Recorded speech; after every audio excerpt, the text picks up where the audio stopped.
Hi beautiful souls, welcome to part 2 of the Munster Inside series. I hope you went ahead and checked out part 1 where we did the education portion talking about the themes for this entire series and talking about some of the basics like mental health, psychopathy. We talked about cosmology and how that plays into the Munster inside us. We also talked about some mythology and symbology.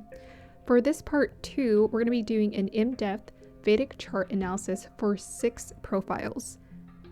We're going to be going deep into the astrology. So for each profile, we're going to do a backstory. Then we're going to do an in-depth chart reading. That one's going to be quick, so please keep up. I watched it over and I apologize for speaking quick. That's just one of my weaknesses. I got to work on that. We're also going to talk about dashas and timing, how that influences activations in one's chart. And then we end it with my final thoughts for each profile. So for the people that we're going to be looking into today, the first person we have is Gein. He was my inspiration for doing this entire series. And then we're going to go travel back into time into the 1500s, where we have the 10th Joseon Dynasty king, Yeonsangun, who turned out to be a tyrant. Then we're going to move forward into time with Adolf Hitler, the annihilating propagandist. Then we have Ilse Koch. I like to call her the teacher's pet assassin because she's part of that Nazi party with Hitler. And then we have Richard Speck, the raging rebel. And then we have Dennis Rader, who is the deadly father next door. In the near future, I will be back with part 3, which will also be the other half of the Vedic chart analysis of another 6 set of profiles. And then we will conclude with part 4, movies and TV show references, and that will be the end of the series. Let's get started.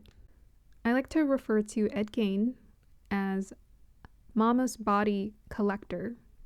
Gein was born in North La Crosse, Wisconsin on August 27th, 1906. Gein worked as a farmhand and handyman in Plainfield, Wisconsin. He's notoriously known for spiraling in isolation after the death of his mother, which influenced his choice to dig up and rob from graves and commit murder 2 times. He exhumed bodies from local cemeteries that resembled his mother and would bring back body parts to his farmhouse. He used skin to make household items, bows, lampshades, masks, corsets, jewelry, a belt, and bedposts. He was supposedly inspired by Nazi medical experimental books, articles about cannibalism, grave robbing, and anatomy. He read true crime pulp magazines featuring torture or female corpse, and pornographic magazines involving sadomasochism and body mutilation. He collected, preserved, recreated women's bodies, and aspired to make a bodysuit to wear and feel close to his mother. Augusta Gein, his mother, was fanatically religious and emotionally abusive. She taught Ed that the world is evil, especially women, who she said were instruments of sin. She isolated him and his brother, forbidding friendships or relationships. It's noted that Ed worshipped her. She was his singular emotional connection. She had a stroke in 1943 and became partially paralyzed. It's noted that his brother in 1945 was becoming vocal about their mother's delusional state. Soon after, his brother suspiciously died later due to a wildfire in the fields. Ed led police straight to his brother's body. There appeared to be bruises on the back of his head. When Ed was helping a neighbor whose girlfriend was present, a possessive Augusta set off into a furious outburst that led to her second stroke. She became more frail, and Ed's world zoomed in to revolve entirely around her. After she died, in December of 1945, he was devastated and left completely alone on the remote farm in Plainfield, Wisconsin. He boarded up her bedroom and sitting room to preserve it. The rest of the house decayed into filth. Ed withdrew, lost in fantasy and obsessed with anatomy books, Nazi experiments, and stories about female corpse. In 1957, Bernice Warden's body was discovered in his farmhouse, and he was taken into custody. This was all thanks to a receipt for antifreeze left in her hardware shop. Ed was declared legally insane and confined for 25 years at the Central State Hospital for the criminally insane in Wisconsin. He was diagnosed with schizophrenia and appeared to have a bad case of Oedipal complex. He had non-sexual transvestic fetishism, a severe form of psychosis, identity disturbance, and a necrophilism obsession. Supposedly, his motivation was not said to be sexual or erotic, but actually emotional, ritualistic, and identity-based. Though I would say that the necrophilium obsession definitely reveals a sexual motivation. Let's go ahead and dive into Ed's chart. Supposedly Ed Gein was the inspiration for Psycho, movies like Psycho or Texas Chainsaw Massacre, which is what made him particularly interesting to do a movie on or a show on. And I actually like that they put that emphasis in the show. I just don't know that 8 episodes was enough to fit it all in there. It seemed a bit ambitious. So Ed was said to appear harmless. So he has a Migashira Taurus ascendant. He was gentle, helpful. An example for a Migashira person would be Brooke Shields. She has those deer-like doe eyes. He also has all of the fixed signs. So he has Taurus, Leo, Scorpio, and Aquarius in prominent positions in his chart. Usually someone who has all of the fixed signs has a tendency to be stubborn and not want to change. These can also be people who have a tendency not to reach out for help as well. They're stuck in their routine. He had strong desires, so he has a Rahu, Mercury, Mars conjunction in Cancer in the 3rd house. And that is a tight conjunction. They're sitting really close. His Mercury has a very close conjunction with Mars, is being heavily influenced by Mars. And I noticed that a lot of these people's charts, they had conjunctions with Mars. So Mars makes us more impulsive. It gives us that tendency to act irrationally at times or have misdirected actions. In this case, he had a debilitated Mars, so this can create a low willpower. So you got a debilitated Mars sitting really tightly conjunct with Mercury. That's probably saying that his thinking was misdirected as well because it's influenced by a debilitated Mars. Energy in a debilitated Mars can make someone feel emasculated, for example. So this is all sitting in the nakshatra of Aslesha. All of those planets, all 3 of those planets are sitting in Aslesha. So again, that's that serpent-like energy.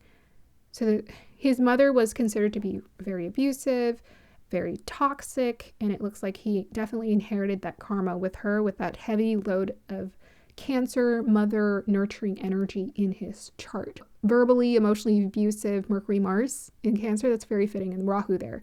His mom was a very dominant force in the household. We'll get to talking about that shortly. But this is also that energy of Kundalini. So someone has a very powerful energy and they don't know what to do with it. Again, these energies can be given to people who are learning how to operate these destructive forces, and they're very powerful. He even has Saturn in his 19 degrees Aquarius Shatabi Shak. So it's like he has these powerful forces. He has Moon in Jeshta. Powerful forces, energy, ability to conquer, yet, perhaps hard to control his impulses. He had a huge mental overload. He had strong desires. Other than that Rahu, Mercury, Mars, he has that Sun in Leo and Moon in Scorpio. So that creates also Taurus. So those are all of the desires signs. Taurus, Leo, Scorpio, desires. Strong desires. I want what I want. I want to get this. I want to have this.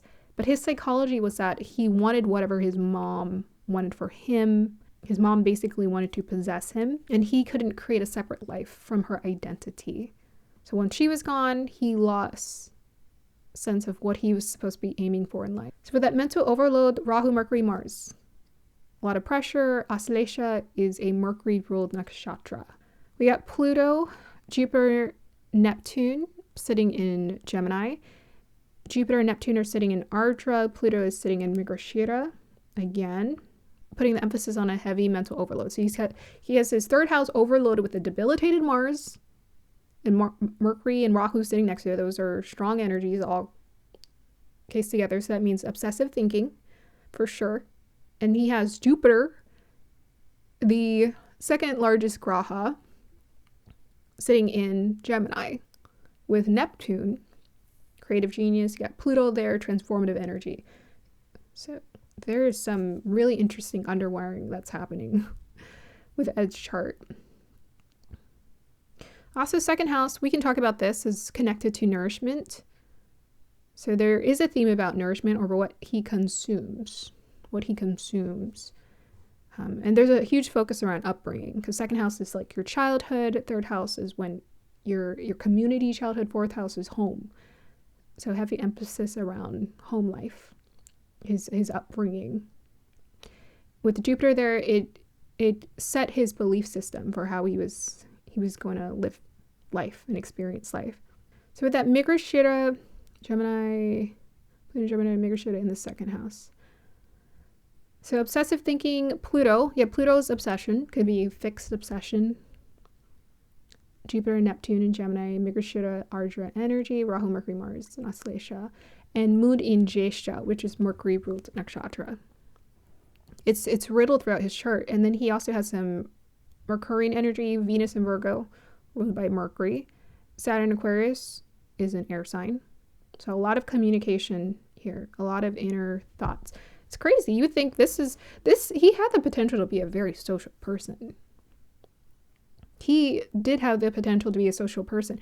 Now, with that moon in Scorpio, yes, he was always going to be a private person, perhaps, who chose his words carefully, but he had the potential to be someone who's very social. Had he gotten out there more, I don't think things would have turned out the way that they did.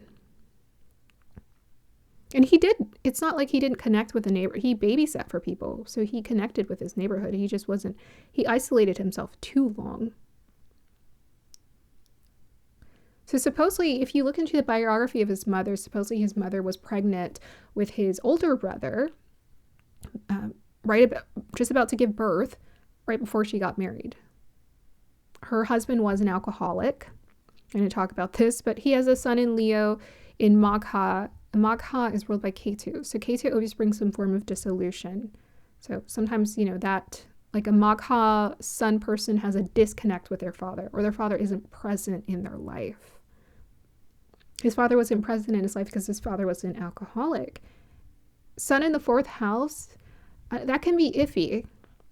Sun in the fourth house can be iffy because sun is meant more to shine, but fourth house is private life. So sun can shine in the fourth house happily, and it's looking at the 10th house. Yeah, sun wants to be in a more public. It does better in more public houses, wants to be more publicly exposed in life. So there's that emasculation, I think, playing into it. And his father was emasculated because his mother was very dominant person. So his mother dominated. She was very controlling of his life. She fixated on him. So there's sun in Leo, Magha in the fourth house. So who was dominating his life? Who was the sun to his universe? It was his mother. And it's also opposite of Saturn. So Saturn creates pressure.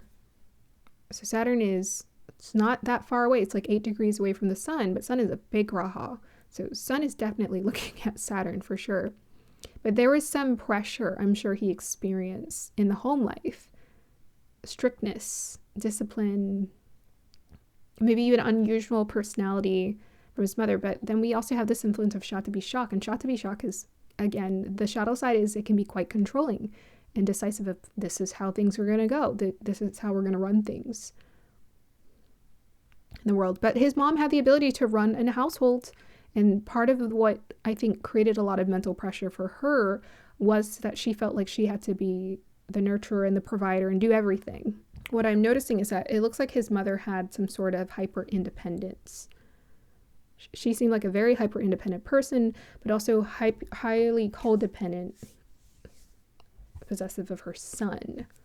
So it's thought to be shock. Rahu, Mercury, Mars, and Auslasia, 4th house. I mean, in Cancer, mother's controlling. Moon is Scorpio, mother's controlling. Jesha is about being needy. You know, water signs in general can be very needy, but can be very controlling as far as what kind of person you're attracting. His mother was his partner, basically. The only other person he connected with in life. So the debilitated Mars, again, weak willpower. Rahu's holding the lowest degree.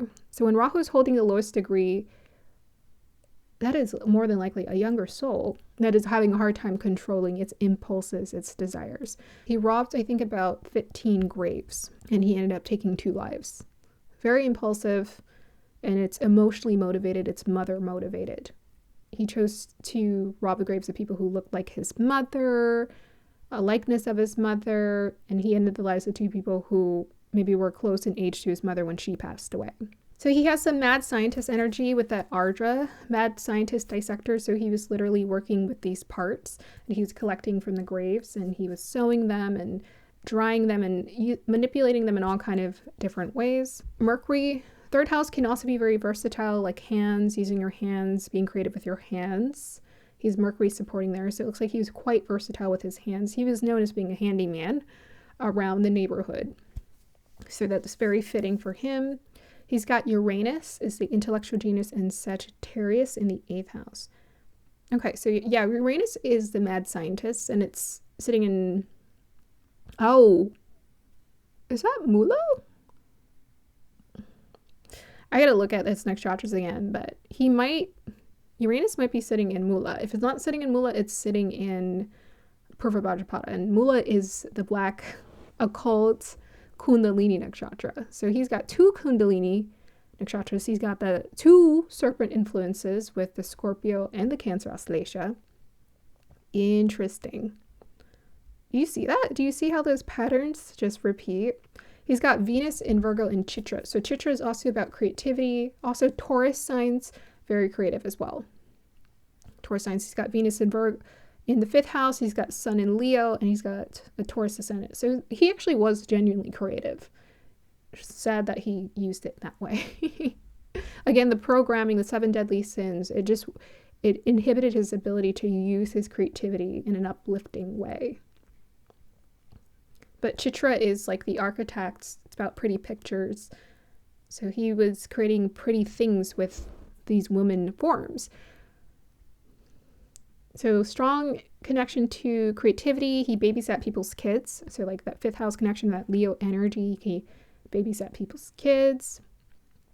And it helped that Mercury, which is the dispositor for the 5th house, is sitting in Cancer, which is a nourishing energy.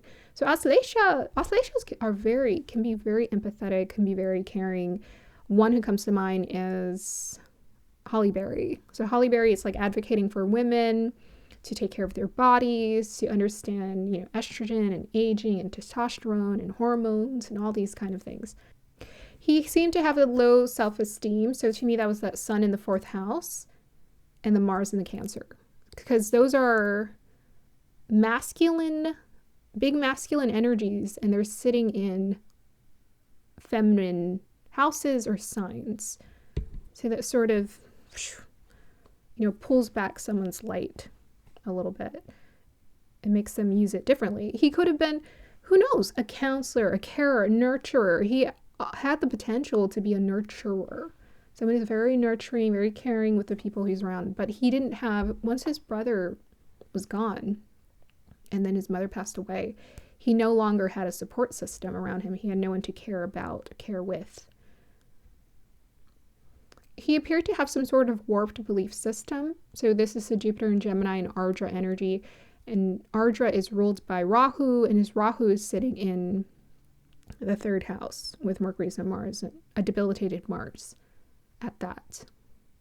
So I think that made his belief system quite backwards in terms of how he saw things, maybe quite extreme. His mother was a religious fanatic, but yes, his mother was. So that does actually fit what he was taught. And it looks like it was an early experience for him with it being in the 2nd house. It influenced his basic routine life and what he valued.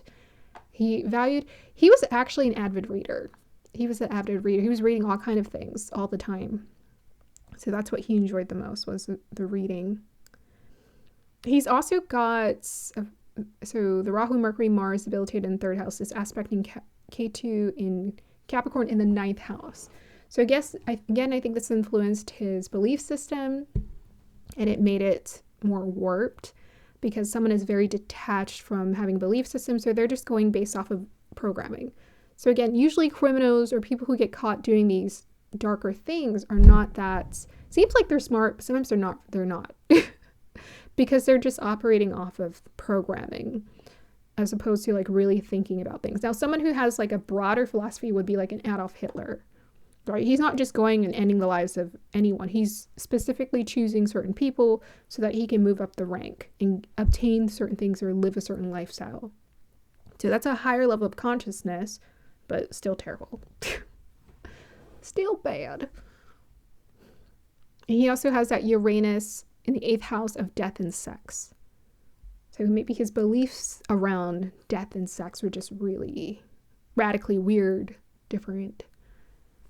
And that was partially due to his mother. Again, so like the dispositor for Jupiter is Mercury. All right, and it's sitting in Cancer. And dispositor for Mercury is Moon, sitting in Scorpio. So again, it all goes back to his mother. So Moon, and it looks like his Moon and Mars are having an exchange. So there's an influence there. Jeffrey Dahmer had the same thing. Moon, Mars influence together. Somehow emotion or compassion or empathy gets lost behind violence, or someone equates love to violence or hurting people.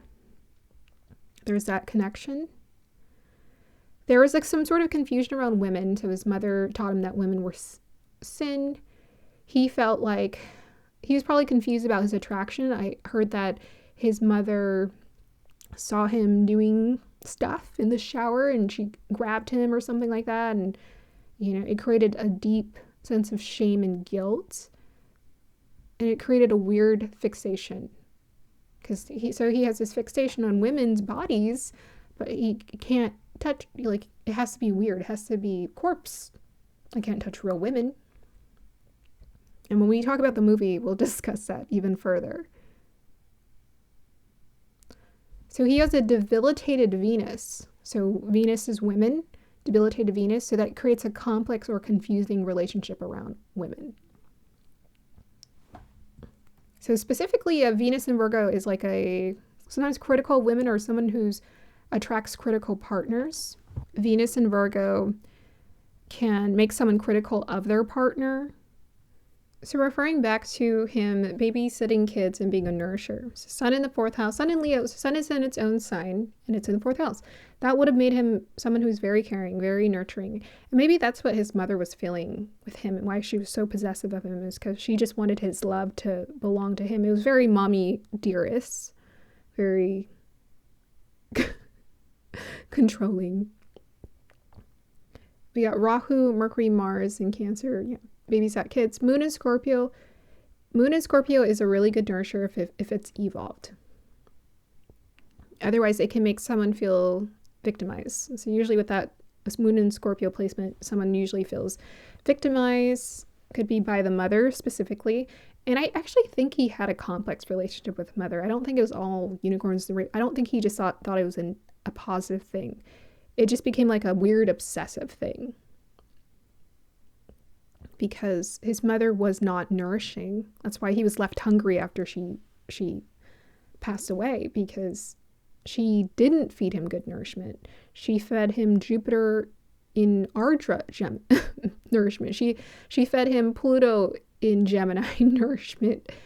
This really intense negative toxicity. Oscillation is about toxicity.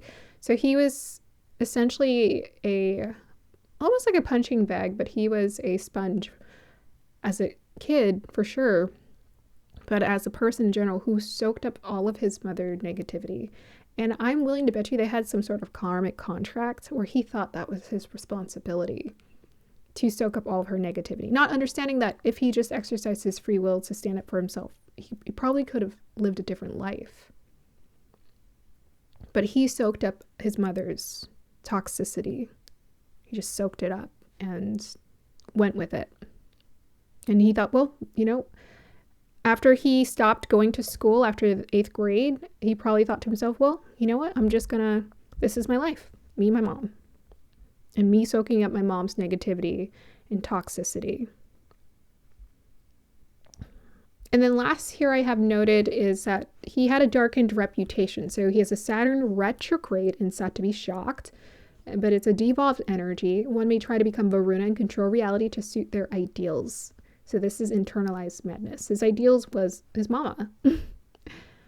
He ended up, to me, where you take people's bodies and you're ending 2 lives, that for sure is somewhere in you, something is saying that it's okay to do those things.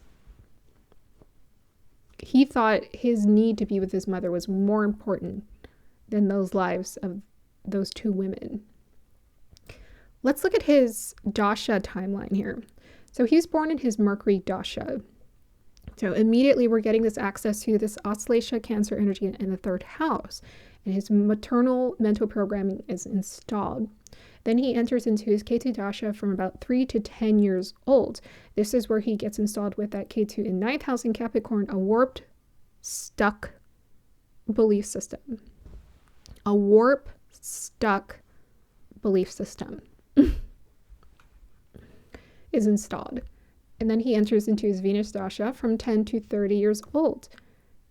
And his Venus is debilitated. So during this time, he's getting all this confusing programming about sexuality. He was probably, maybe he had a crush. Maybe his mom subconsciously knew that, with that moon in Scorpio. Maybe she was psychic and she knew, oh my God, he's going to start crushing on girls. And that's when she started telling him, no, stay away from women. Instilling all this fear in him about women. So he has this confusion around women installed, and there's like this sexual repression starts to happen. She's emasculating the heck out of him. And then we have here the sun. Dasha starts from age 30 to 36. So this is where he's developing his mother's dominance and possessiveness is becoming very strong, but he's enjoying it. He's like, well, mom loves, this is life, and this is how life is supposed to be. It became a part of his psychology, 4th house, that his mother was the sun and the moon in his life. Literally, it's the sun and the moon in his life. He enters into his moon dasha from the age of 36 to 45. Now, whoa. Now, you thought the maternal dominance was strong before. Well, it's coming back like nobody's business now. But not only that, Scorpionic energy is tied to this energy of karma. So now his mother's karma is kicking on too. And guess what happens 2 years into her dasha? His mother dies of a stroke. Now, strokes are self-induced, as are a lot of health issues. But a second stroke is definitely self-induced. Definitely self-induced. Very poor health. She supposedly dropped. She went into had that second stroke due to her throwing a fit because there was a woman present around her son. That was crazy. So not only that, so his maternal obsession programming is installed, but it's almost like he inherited his mother's psyche. She passed away and he just took on that, but he became his mother inside. So his mother's voice was in there talking to him 24/7, telling him how to live his life and do this and that. But you can't function through life listening to a person who's no longer alive because they're no longer here. Their spirit has moved on. This is where he starts his grave digging from 1945 to 57. He starts grave digging. So he dug a total of about 15 graves. After this, age 45 to 53, he starts his Mars dasha. And this is when he starts taking massive, misdirected, violent actions to feel safe. This is when he hurt the people. So we got, again, the Mars and Moon are exchanging energies. Moon is in Mars sign, Mars is in Moon sign. There's an exchange. So he thinks, oh, psychologically, if I want to feel safe, I'm going to hurt these people to bring safety and security. So he takes massive, misdirected, violent actions to feel safe and secure. So he ended the life of someone who's age 48. This happened towards the end of year in Scorpio season. Yes, Scorpio season, December 8th, 1954.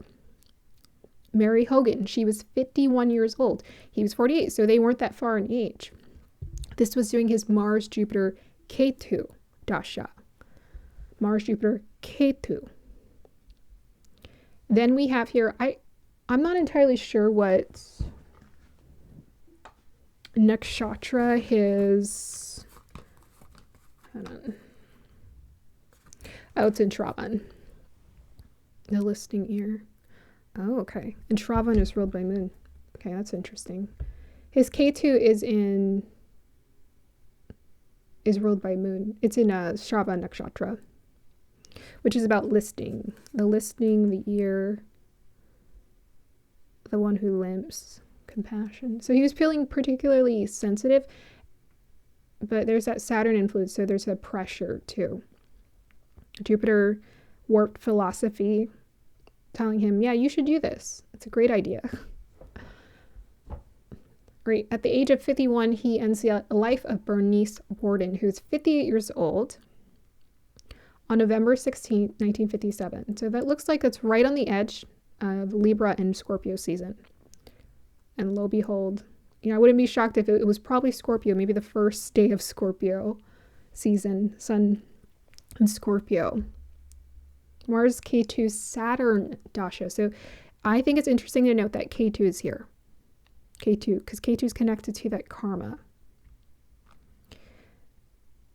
So the day he took Bernice's life, he gutted her, and there was also a receipt for antifreeze that was found at her shop, her hardware shop, that led police straight to him. So it was not even 24 hours before they found out who it was, but he had gutted her. He was quick. This dude did not play around. He was quick. And then they found him, and they're like, oh my gosh, horrified by what they found. So his Rahu Dasha starts at age 53 to 71. He's institutionalized during this period.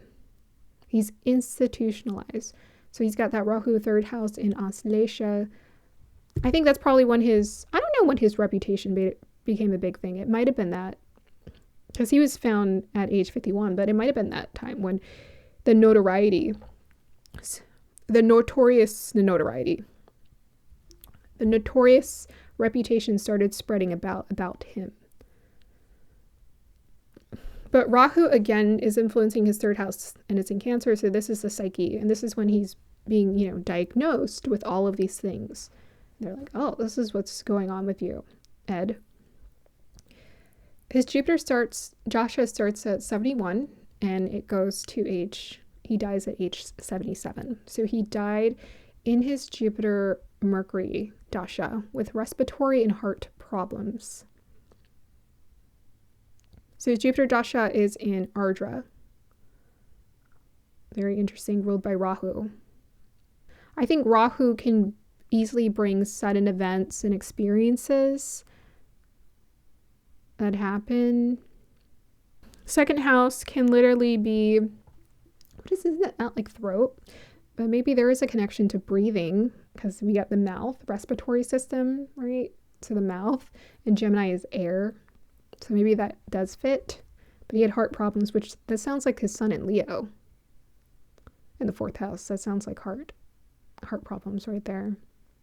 So these are my notes for Ed. So Ed definitely participated in probably all of the 7 deadly sins, but the ones I most certainly noted here was wrath, sloth, lust, gluttony.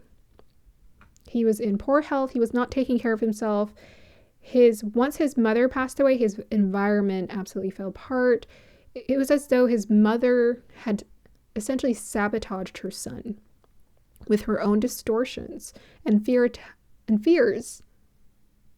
And this was attached to his fourth house around the psyche and the home life. So once his mother was no longer there, his psyche, his home life completely fell apart, because his mother was the singular pillar in his life. She was the singular pillar who was keeping everything up. And I don't think she didn't think about it. She didn't think about the consequences of what being possessive to her son was going to do. She thought she was in her own warped psyche doing the right thing, only for her son not to take care of himself and do those things that she would have been horrified by, I'm sure. I also feel like Ed's expression of violence was a rebellious act against his mother. It was a rebellious act. I feel like there's a weird rebellious act against his mother. I think there's a resentment, a deep unprocessed resentment he had towards his mother, you know, choosing to end those lives of those women. I feel like he had a deep resentment of his mother, and he was probably even more resentful that she wasn't there, because she had made herself the pillar to his psyche. So I think he was very devastated because she did that. And I think some part of him knew that, but he didn't know how to recover. Because he hadn't developed the basic skills, because he was essentially isolated from a young age. He didn't know how to develop the basic skills of like, oh, you know, now that maybe I can do things differently, do things better.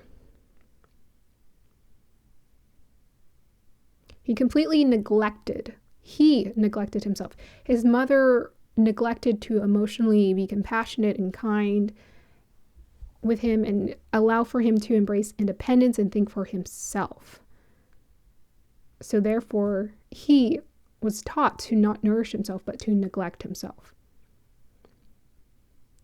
He lost his social structure, he lost his emotional anchor, and he did not quit with his dark obsession and acting out on it until he was caught in 1957 at the age of 51. So I think I noted before, you know, parts of the house had no electricity. That's almost symbolic for his mind. It's like the electricity, like Jupiter Arge's electricity. The electricity went out when his mother left. There's rotting garbage, filth, and debris. Kitchen was cluttered with random junk, newspapers, decay, death, and dust. Decay, death, dust. That became his life. The institution, when he was brought into the institution, that actually allowed him to live a longer life. So the institutionalization happened around his Rahu Dasha and Jupiter Dasha. So Rahu Dasha is bringing maybe a new form of support and care, bringing a new home experience to him.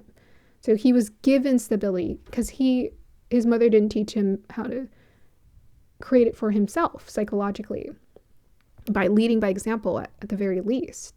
Yeah, she taught him to obey her and everything she said. She never taught him to think for himself. So he was forced into an institution in isolation because of the choices he made, but he was, I believe, diagnosed as crazy. So without the institution, he wouldn't have been able to live until 1984. Interestingly enough, Ardra native who wrote to 1984, George Orwell wrote 1984. He was an Ardra native. He was given routine life and meals. He didn't socialize much, but was quite polite and odd. Obviously, he did some light chores. He spent most of his time reading books on religion, anatomy, and mechanics. So he had no desire to really harm people and do those things. It was when he was programming himself with those darker 7 deadly sins and reading those darker books about things that he was being programmed this way. Now, the last comment I'd like to make about this is the fact that he was reading, those articles were even written about that stuff. That's kind of weird. I wouldn't even think to look for those things, but I'm surprised that that is part of a media that's available for people to purchase. You know, books talking about those topics. That sounds extremely taboo. You know, very Uranus and Sagittarius in the 8th house. This sounds very taboo. And the fact of the matter is that Ed thought it was a good idea to hurt and destroy. He equated love to violence in some shape because his mom was emotionally violent with him. So he equated some level of violence with love, with care, with his mother. And what the last note I will say is that when we're used to a certain programming, like our parents or whatever, when we're used to that programming and we have no aspirations for ourselves to do anything differently, we just continue embracing the same programming we were fed before. You know, what Ed was fed before with that second house. It's like the mouth, what you're eating. We just take on the same dynamic, the same situation if we don't think, oh, I want to do something different for myself. We just take on the same programming. So even if a toxic partner leaves your life, you'll go and seek it if you aren't becoming self-aware that you're used to toxicity. Ed was used to toxicity, and he decided to create the toxicity around him, literally not cleaning the house, not cleaning himself properly. He surrounded himself with toxicity. And he had gifts. He actually had some creative gifts. I think he would have been maybe actually a genuine sculptor. He could have been a sculptor with that Taurus ascendant, that Sun in Leo, and that Virgo in the 5th house. He could have been a sculptor. He could have been an artist had he redirected his life for the better. All right, let's go ahead and move on to our next person. All right, let's go ahead and dive into Yeonsangun, the Joseon tyrant. Let us zoom into Yeonsangun's profile. He was also addressed as Yi Young, King Yosun of Joseon, or Yosun Da-weng, or Great King Yosun. Born on November 23rd, 1476, King Yeonsangun of Joseon, which is modern-day Seoul, Korea, is one of Korea's most infamous leaders, remembered for being a psychologically unstable tyrant. He was born as the first son of King Seonjung, the 9th king of Joseon, who was known to have been a competent and intelligent king, and to his mother, Lady Yoon, the 2nd queen. She was said to be intelligent and beautiful. By the age of 3, his mother was deposed and executed after attacking the king's concubine in a fit of jealousy and scratching the king's face. His mother appeared to have an undiagnosed mental disorder that made her throw reason out the window. Though the king had cared for her, his court ministers convinced him that she had committed an unforgivable act of disrespect to the king. Therefore, she was deposed in 1479 and ordered to be executed by poison in 1482. Her death was recorded as poisoning, unbeknownst to the young prince, who was told that his mother had died of natural causes after being expelled or banished from the palace for wrongdoing. In 1494, at the age of 18 or 19, Prince Yeonsangun, father, King Seonjung, died suddenly at the age of 36 and after a 25-year-long reign. Supposedly, he had died from illness or exhaustion from overwork. Seongjun had become king at the age of 12, even younger than Yeonsangun. It was apparent that in their family tree, the men suffered from illnesses. Seonjung's uncle, who had ruled for 1 year before dying. His uncle's sons were too young and too sick to take over rulership, leaving Seongjung the next in line to inherit the throne. With Seongjung on the throne, his grandmother needed to step in to run the kingdom. But now, after he had died, Yeonsangun ascended the throne as the 10th king of Joseon. People noted that he was diligent and intelligent. That was until he had made a disturbing discovery. Yeonsangun was said to have ruled fairly well. He listened to advisors, respected scholars, and encouraged Confucian education. He made efforts to improve administration and reduce corruption. But everything changed in his 10th year reign at the age of 28 to 29. It is said that perhaps Yeonsangun had found an old record among palace documents that described his mother's royal order execution. Or perhaps a court lady or eunuch revealed it to him out of sympathy. His response was as recorded. The king wailed bitterly, as if the heavens were falling. His behavior then did a 180. Some say this may be due to a lack of maternal support. His father's later queen had treated him with etiquette, but no maternal warmth. He also appeared to be easily influenced, having allowed the first literati purge to happen due to the suggestion of factional ministers. He was highly sensitive. He leaned on people who praised and flattered him, and rejected people who criticized him. In 1504, there was a second literati purge, known as the Gwapcha Sawa Purge, where he finds official records of his mother's death in the royal archives. Set on vengeance, he orders mass executions of those related to the decision, including relatives and scholars. He executes his father's former consorts. It is estimated that up to the 100s of people were executed, with many more exiled or tortured. He banned the use of Hanguk, the Korean alphabet, because it allowed commoners to criticize him. He turned Confucian academies into pleasure halls, forcing courtesans to entertain him in the palace. He created a special bureau to censor speech and spy on citizens for criticism. He seized farmland and women from commoners for his private indulgence. He ordered his mother's title to be restored. In 1506, a group of officials, horrified of his behavior, launched a coup. This is called the Jeongjong Restoration. He's then deposed and replaced by his half-brother, King Jeongjong.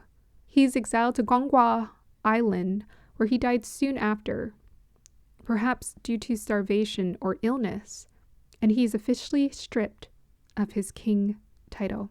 After his death, Yeonsangun was diagnosed with schizophrenia and acknowledged to have had psychopathic traits by Korean psychologists. Now let's go ahead and take a deeper look at his birth chart. All right, let's go ahead and look at his chart. I'm going to go ahead and pull it up on the software I have on my computer, since I can see everything from this view. So I actually decided to assign him an ascendant because I actually thought it fit when I show you the examples, and when we talk about some other charts, you're going to see a lot of similarities. But for some of the people who I didn't have known times for them, I went ahead and used their moon chart to describe their situation. So he was possibly maybe like a Leo or a Scorpio ascendant. I think Scorpio ascendant fits him actually quite well, and perhaps had a Swati moon. So Swati moons are easily influenced by air, because he was known to be also intelligent, right? So moon Swati in a Libra sign, highly intelligent. Sun Mercury, reputation of someone who's kingly. You know, he has Mercury in Jesha. Jesha wants to be a king. And that sun with Mercury made him highly intelligent. But again, the thing is, with the mind and the water influence, the psyche can be quite imbalanced later on. So he took on Confucian teachings well. He worked to gain approval of teachers and his father. He was a bit of a people pleaser, so that fits for that Venus Moon Libra energy. He wanted approval, and people could see it, and that's how he was raised, was to seek approval from those officials and from his father. So the sun in Scorpio, I think, is reflective of how his father suddenly dies, right? Scorpionic energy, or even Mars connected somewhere in the chart to a parent, could be reflective of their parents suddenly passing away, as well as the 8th house. His father was under a lot of emotional pressure, so that Sun, Mercury, and Scorpio. The sun is specifically in Anuradha. Anuradha is ruled by Saturn, so that's a Saturnian nakshatra, which means that his father more than likely felt a huge pressure on the self and the body.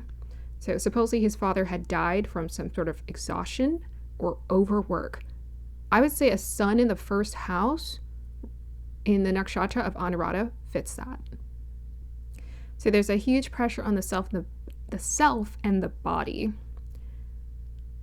Passing away at 36, that's very young. So he has sort of this energy of Shatabi Shak. So Shatabi Shak is a nakshatra in Aquarius. It's ruled by Rahu. So that carries the energy of Saturn and Rahu. He literally has a Saturn and Rahu conjunction. So this Shatabi Shak energy I find is quite common. Saturn is very good on putting a lot of psychological pressure on people and making them do irrational things. And his reputation for causing havoc was huge. So Saturn Rahu in the 10th house, I think, fits quite well. He seemed to have a warped belief system, delusional state, and a very sensitive psychology or psyche. So this is reflective of his Jupiter Ketu in the 4th house, his moon in Libra in the Swati in the 12th from the, 12 in 12th house. So Jupiter Ketu I also know is quite common for cult leaders. He had a sort of magnetism, but he was also born into that. That means that someone has sort of a past life of like a priest-like energy, which means that they're comfortable with their influence over people or being expansive. So their belief systems might be warped.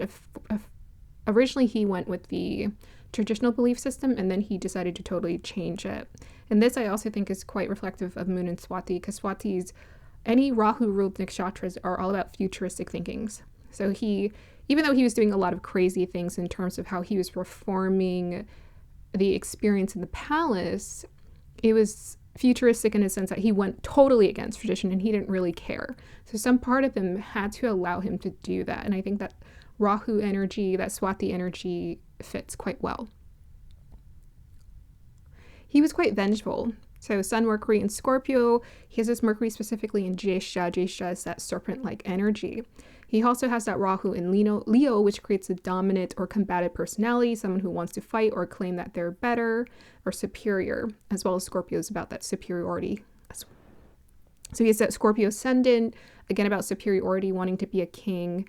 And then he has a Mars in Sagittarius, so in Purva Ashada Nakshatra, which is like a fiery cleanse. Purva Ashada is also an occult black magic nakshatra. He's got Jupiter in Ketu in Aquarius in Purva Bhadapada, which is wrathful.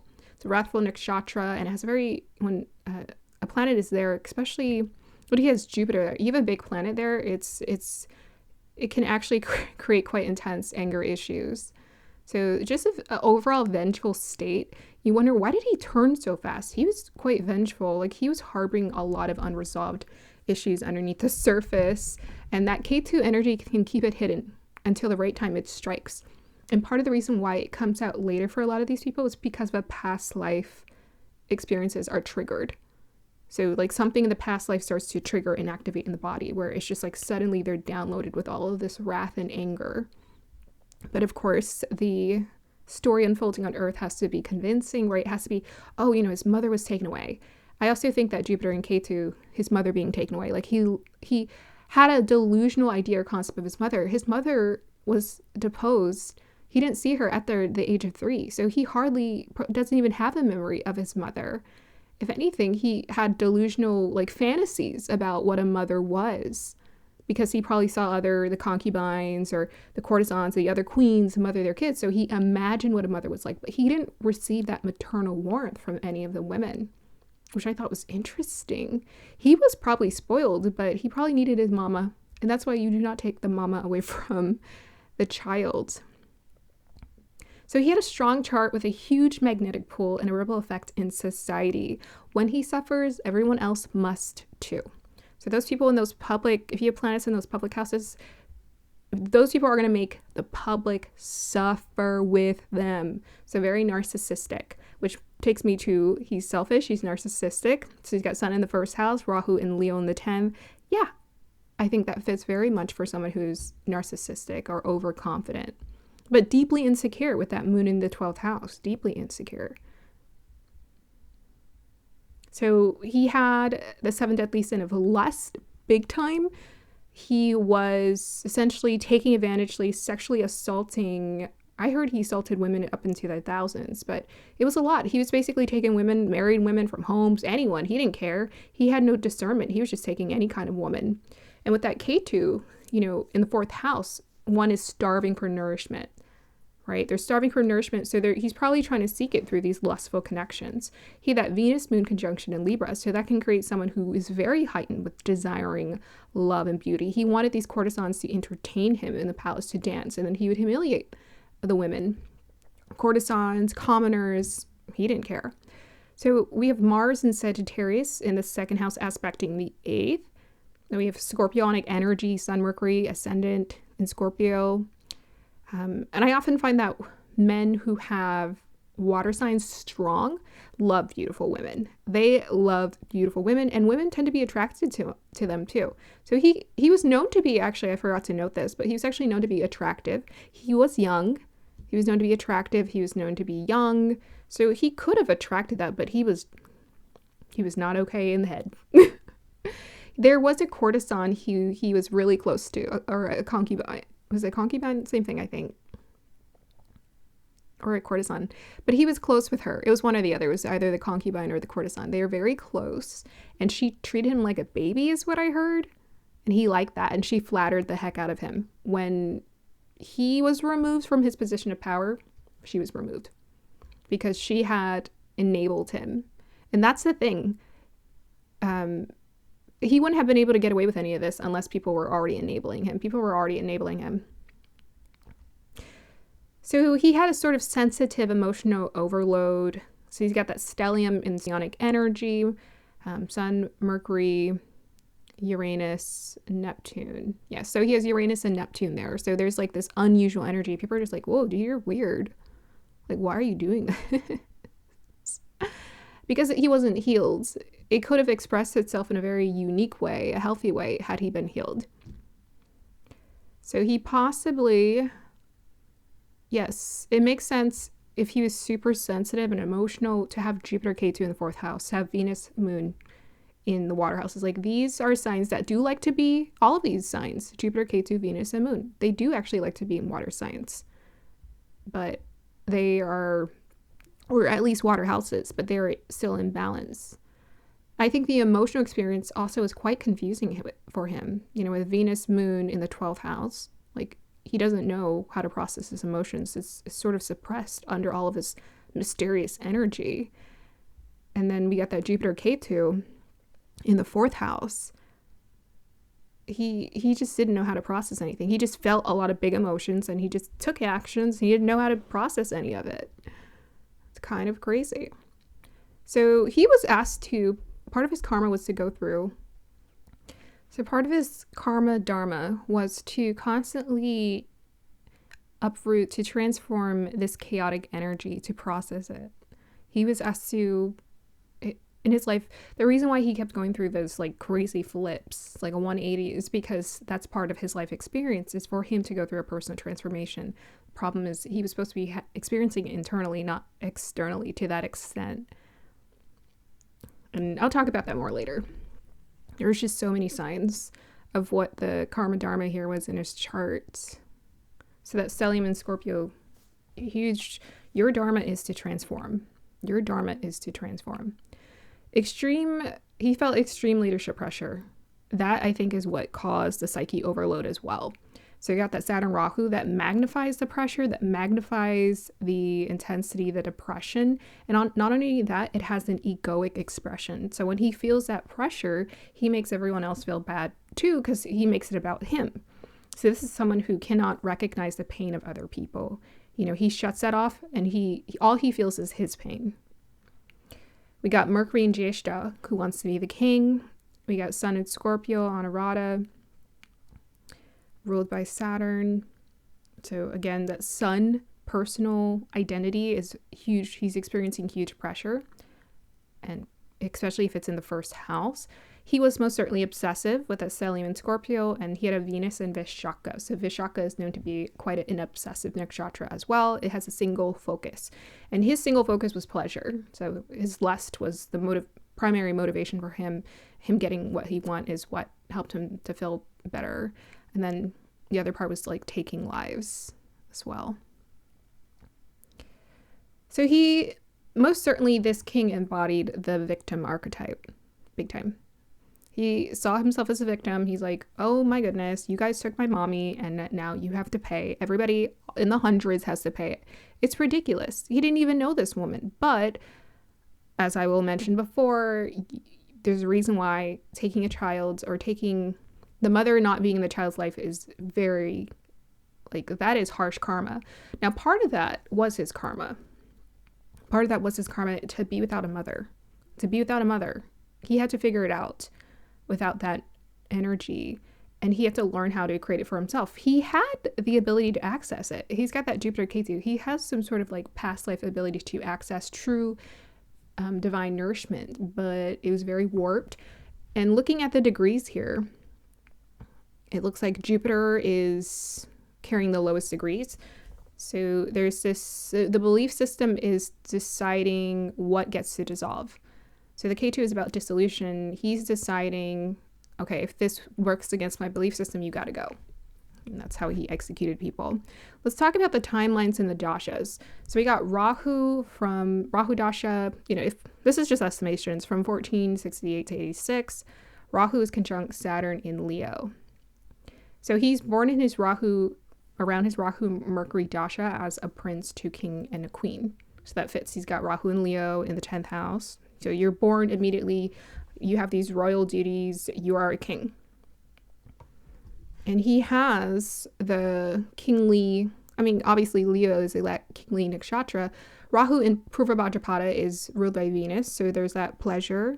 Those are more of the performers. And he liked performance. He liked art. He liked performance. He liked people performing for him. That entertainment helped to sedate him to some degree. And then we have Saturn in Magha. So Magha is about like past life, like ancestral gifts. So he literally inherited the pressure. It was depressing because you saw the line of kings, the family tree, all of these men passing away from exhaustion at being kings so young and then taking on those duties. I'm like, what were they doing to these people? Now, granted, this was like medieval times and people didn't have a long life period. Maybe they would live to their 50s, 60s if they were lucky. But a lot of these kings were passing away young, which is just not healthy.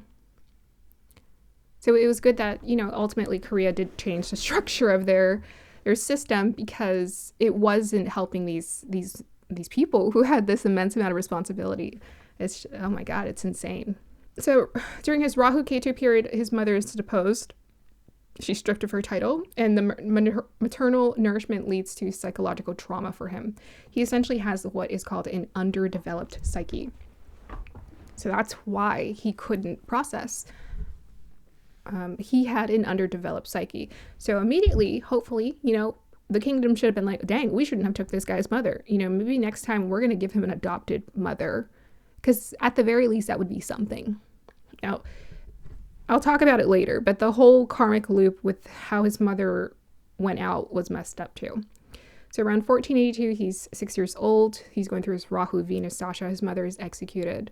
So Rahu in Purva Phalguni, Rahu Purva Phalguni, and Venus in Vishaka. So his Venus is conjunct Moon in the 12th house. So there's a passing away. Mother is lost. She's gone. She disappears, for good from his life. Then he enters into his Jupiter dasha from 1486 to 1502. And during this dasha, during the Jupiter-Saturn dasha, there's the first I don't know if it's like literati purge or because I think I kept saying literary, but it's not literary. Literati purge happens around his Saturn return. So the first purge happens around his Saturn return. He was going through his Saturn return, so that's triggering a lot of insanity energy. It's like, shot to be shock, I'm going to control you guys, I'm taking over. But it's even worse if you actually have Saturn there, because Saturn's going to act, especially with that Rahu, it's going to take action. So Jupiter makes it expansive. Jupiter and Saturn are opposite of one another, so they're kind of sending these like crazy energies to one another. And Jupiter is in that Purva Bhadrapada. So Purva Bhadrapada is known to be like the Jekyll Hyde nakshatra. It's known to be the nakshatra of like dark magic occult, people who partake in really dark action steps, and it's very wrathful nakshatra. So the wrath woke up. So Saturn's receiving its own energy from that Jupiterian opposition there. During his Saturn dasha, this is from 1502 to 1521, around the Saturn dasha, my goodness, that's very intense pressure, he finds the documents on his mother's execution. And this is when the Gapja Sawa purges start. Hundreds are executed. People are sexually abused and attacked, physically attacked, wounded and tortured. So Saturn, it does it every time. We got 1506, Saturn Mercury dasha is happening. So this Mercury is bringing back to the first house the self, the body, and the Jeshta energies, that serpent, and also Jeshta or Scorpio's karmic. So what happens? A coup is launched against him and he is deposed. This is called the Jongjong restoration, and karmic retribution says done. And it always happens every time. So people are like, oh, why do these people do that? It's going to end. It's because these people have free will, and when they do not use it well, the universe has a fair judgment against them. Karmic retribution. So these are my notes. So Yeonsangun's reign was obvious karmic loop that triggered his sudden unreleased rage. His father became king at the age of 12, was easily controlled by his grandmother and the court rule. His parents married young. His mother was Queen Young, who was intelligent, respectable. She was a beautiful woman, but she was very jealous. I think there was something not right up in the head going on there. Why would you attack his concubine when you know your life is going to end, girl? It's life or death. This is the medieval times. It's just not even worth it. So his rage seemed to be similar to that of his mother's, right? Rahu energy, sudden. That's when she acted out, was when that Rahu transit or that Rahu dasha was happening in his chart. That's when his mother acted out. So she probably had something similar, but also if moon is in Swati, a Rahu Ruth Nakshatra, this would fit. This would explain why she just like extremely just changed up all of a sudden. Because the wind caught, her jealousy caught, and she was like, So he avenges his mother and further loses his mind in lust and reckless confusion and action. So this is like that Mars and Sagittarius energy with that Jupiter dispositor conjunct Ketu. So it's very confusing. It's like, what are you doing? So Mars in a fire sign is is easily influenced to take an action. So it's impulsive. Sagittarius is a warrior. He has the Purvashada nakshatra, so that is the occult nakshatra as well. So he just acts out. He's got the Kundalini energy with that Mercury and Jyeshtha. So very, very powerful chart. Like if someone were to look at this chart, they were like, this is a chart of a king. This guy holds a lot of karmic energy. Had he been a just king, oh my goodness, his reputation would have been totally different. He would have been beloved. So he is then exiled and dies as a result. So that's that moon, Venus in the 12th house. So he was exiled. He was exiled and he died from the exilization. He didn't survive. So they didn't take him out. He was exiled. I thought that was grace, honestly. That's that very much 12th house grace showing up, or that Jupiter grace showing up in his life. So who was the bad guy in this scenario? I say everybody, particularly the energy with his father and mother, the officials who had her deposed, goodness gracious. And the reason why they had her deposed was because of the reputation of the king. They're like, well, you can't let her stay alive. That's not going to be a good look for you. Yeah, it would have been a great look for both of them. Forgiveness would have been a good example to society. But back then, this is medieval times, and people are very black and white. Corporal punishment, or just punishment in general, was the name of the game. Humiliation and punishment. He had a collection of, I have no doubt that he had so much pent-up rage, partially due to his lack of nourishment and inability to self-regulate properly internally. He knew how to pretend. He knew how to play the king. He knew how to act like a king. But psychologically underneath, a storm was brewing under that guy. And I thought this was also partially due to the pressures of the royal life that more than likely contributed to his father's early demise. So honestly, if he had arranged things so that he surrendered and he took the pressure off of himself, things probably would have ended differently. It was the pressure that most definitely, it's like seeing a 100-pound weight on ice. Eventually it's just going to crack.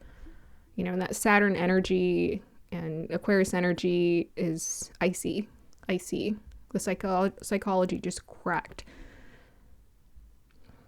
And also, this is the same energy that contributed to his father's early demise. Same karma. He shared the exact same karma as his father.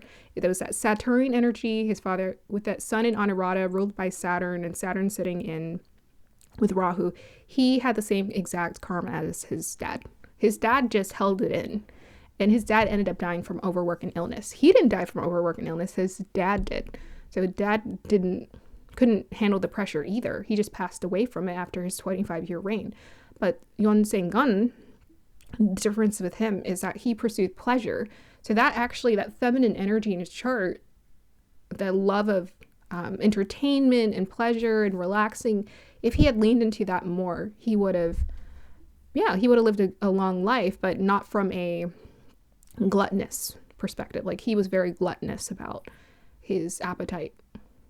and how he pursued things. So Saturn, Rahu, and Leo, karmic pressures of royal duties he inherited from his father. His father more than likely suppressed a lot of pain to the point of manifesting illness. Ketu, Jupiter in the 4th with Venus, Moon in the 12th, delusional higher beliefs, blind devotion to his mother. So he was devoted to a mother who, if his mother were alive, she would be like, stop, what are you doing? You know, let's just say she was attacked or whatever. She wouldn't have allowed that, because she would want him to be reasonable and live a long life. So everyone was wrong, and they all paid for it. What was especially dangerous about him is that they removed his mother at a young age. She was his peace of mind to be cultivated in childhood. Moon Swati indicates that his mind can be calm or change quickly depending on what he catches wind of. If he had a moon in Chitra, that would have made him warlike. If he had a moon in Vishaka in Libra as well, it would have made him obsessive. But more than likely, moon in Swati fits quite well, because that means that both of his parents shared a similar heavy Rahu influence of sudden events. So Saturn, Rahu in Leo with Scorpio ascendant fits him as a tyrant. Moon and Venus conjunct in obsessive placements such as Venus in Vishaka, Moon and Rahu ruled Swati indicated pleasure was his drug of choice to escape the painful reality of the royal pressures. The court, ranking officials, manipulation, and the absence of his mother. So he used the pleasure as his drug of choice to escape the painful reality of royal pressures, court ranking officials, manipulation, and the absence of his mother. Mars and Venus, by the way, he also experienced an absence of his father. You know, losing your father at age 18, that can't be great either. I've looked at these charts, and that does some psychological damage to people too. It's painful. And yeah, especially if the relationship isn't forthcoming, where there's, you know, frank, genuine conversations between you and your dad where he's preparing you to be a man in this world, or to be yourself, or to embrace authenticity, or be confident in yourself, believe in yourself. But his father just taught him to act as a king, not to take care of himself, because I doubt his father took care of himself. So Mars and Venus ruled Purashada in Sagittarius indicates he was a warrior, action-taking person, very impulsive. Saturn, Rahu, and Mars malefic's place in the fire signs indicates he had huge underlying anger issues. Rahu and Venus ruled Peur Falguni indicates a pleasure seeker or an escapist. Saturn in Ketu ruled Magha indicates an inheritance of royal duties. He was sensitive, self-indulgent, and an individual who was set on revenge. He didn't think about the consequences of his actions. He was too fixed on his own pain. Mercury in Jishta means his mind was turning with obsessive thoughts. His father was a victim of royal life in a sense. His mother was a victim of sexism and politics, and he was a victim of being stripped of nourishment. And his pain was so immense and deeply processed, he decided to make sure everyone became victims with him and suffered with him. The whole dynasty was a victim to his megalomania, tactics, and abuse. He was deeply insecure and suspicious of others, continuing to betray him, so he betrayed them by abusing his power. Exiling him may have been an act of restraint and grace by the people. But of course, an unnourished, exiled king couldn't handle being without the excess life force that he was given, the excess life, the excess of, you know, all the whatever he had access to as a king, that was just handed to him. He inherited all that, and it wasted away. Passing away in his Saturn Dasha was an energetic karmic balance to release inner pressure stored and unprocessed in the energy. This is why a life ends abruptly. It's a release. It's a release. And I'm going to share that more and more when I talk on charts. It's a release. It's not a destined thing. It's a release. Our free will decides kind of the life we get to live and experience. Certain things get activated in us, but we get to choose. You want a long life, you want a short life. It's up to you. He magnified his karma to the point it ended his life succinctly. With Rahu-Saturn conjunction, his dharma was to deal with the pressure with grace, not succumb to it. He magnified the karma by executing others. He displayed all the 7 deadly sins. He magnified his karma, Saturn, Rahu. And there are plenty of people with a Saturn, Rahu in their chart who move through life with grace. He wasn't one of them. Let's move on. All right. This one you know. Adolf Hitler is the annihilating propagandist. Austrian-born German politician Adolf Hitler was the dictator of Germany during the Nazi period from 1933 to 45. Historian Ian Kershaw described Hitler as the embodiment of modern political evil. Born on April 20, 1889 in Brunna am in Austria-Hungary, Adolf Hitler was the fourth of 6 kids born to his father Alois Hitler, a customs official, and his mother, 23 years younger, Clara Poltz. This was Alois' third wife. Alois was born as illegitimate to an unmarried woman named Maria Anna and an unknown father. It is hinted that Maria married a man who may have been the brother to Alois' biological father that did provide for him and raised him in adolescence. After his second wife passed, Alois had connected with Clara. Clara worked in domestic service before being a homemaker. Clara worked in Alois' household as a housekeeper and was a distant cousin. Before marriage, they had to get a special dispensation from the Catholic Church. Clara gave birth to 6 children, most of who died early in life. Only Adolf and Paula, her daughter, had survived to adulthood. This made her protective and emotionally fragile. She adored her children. When Adolf's father was promoted, the family had moved to Passau, Germany, where Hitler's speech was marked from being brought up with Lower Bavarian dialect. His father then retired to Hafled, where he farmed and kept bees. Due to Hitler's father's older age, there were huge generational gaps between his children with Clara and himself. At times, he would beat Adolf for not adhering to strict school discipline or his control and authority. His father had grown up poor and worked very hard. He expected obedience with no resistance. The beatings were a way for him to teach respect. He beat Adolf for minor mistakes, talking back, and poor school performance. He wanted Adolf to follow in his steps to become a civil servant, but Adolf wanted to become an artist. Seeing this as unmanly and foolish, he beat Adolf to correct his attitude. His mother would try to protect Adolf, but couldn't stop the beatings. Part of Adolf's attitude change was after the death of his brother in 1900 from the measles. Adolf then had begun to bully his sister. Adolf struggled in school, unlike what he fabricated in Mein Kampf, stating that he intentionally did poorly so his father would let him pursue his dream.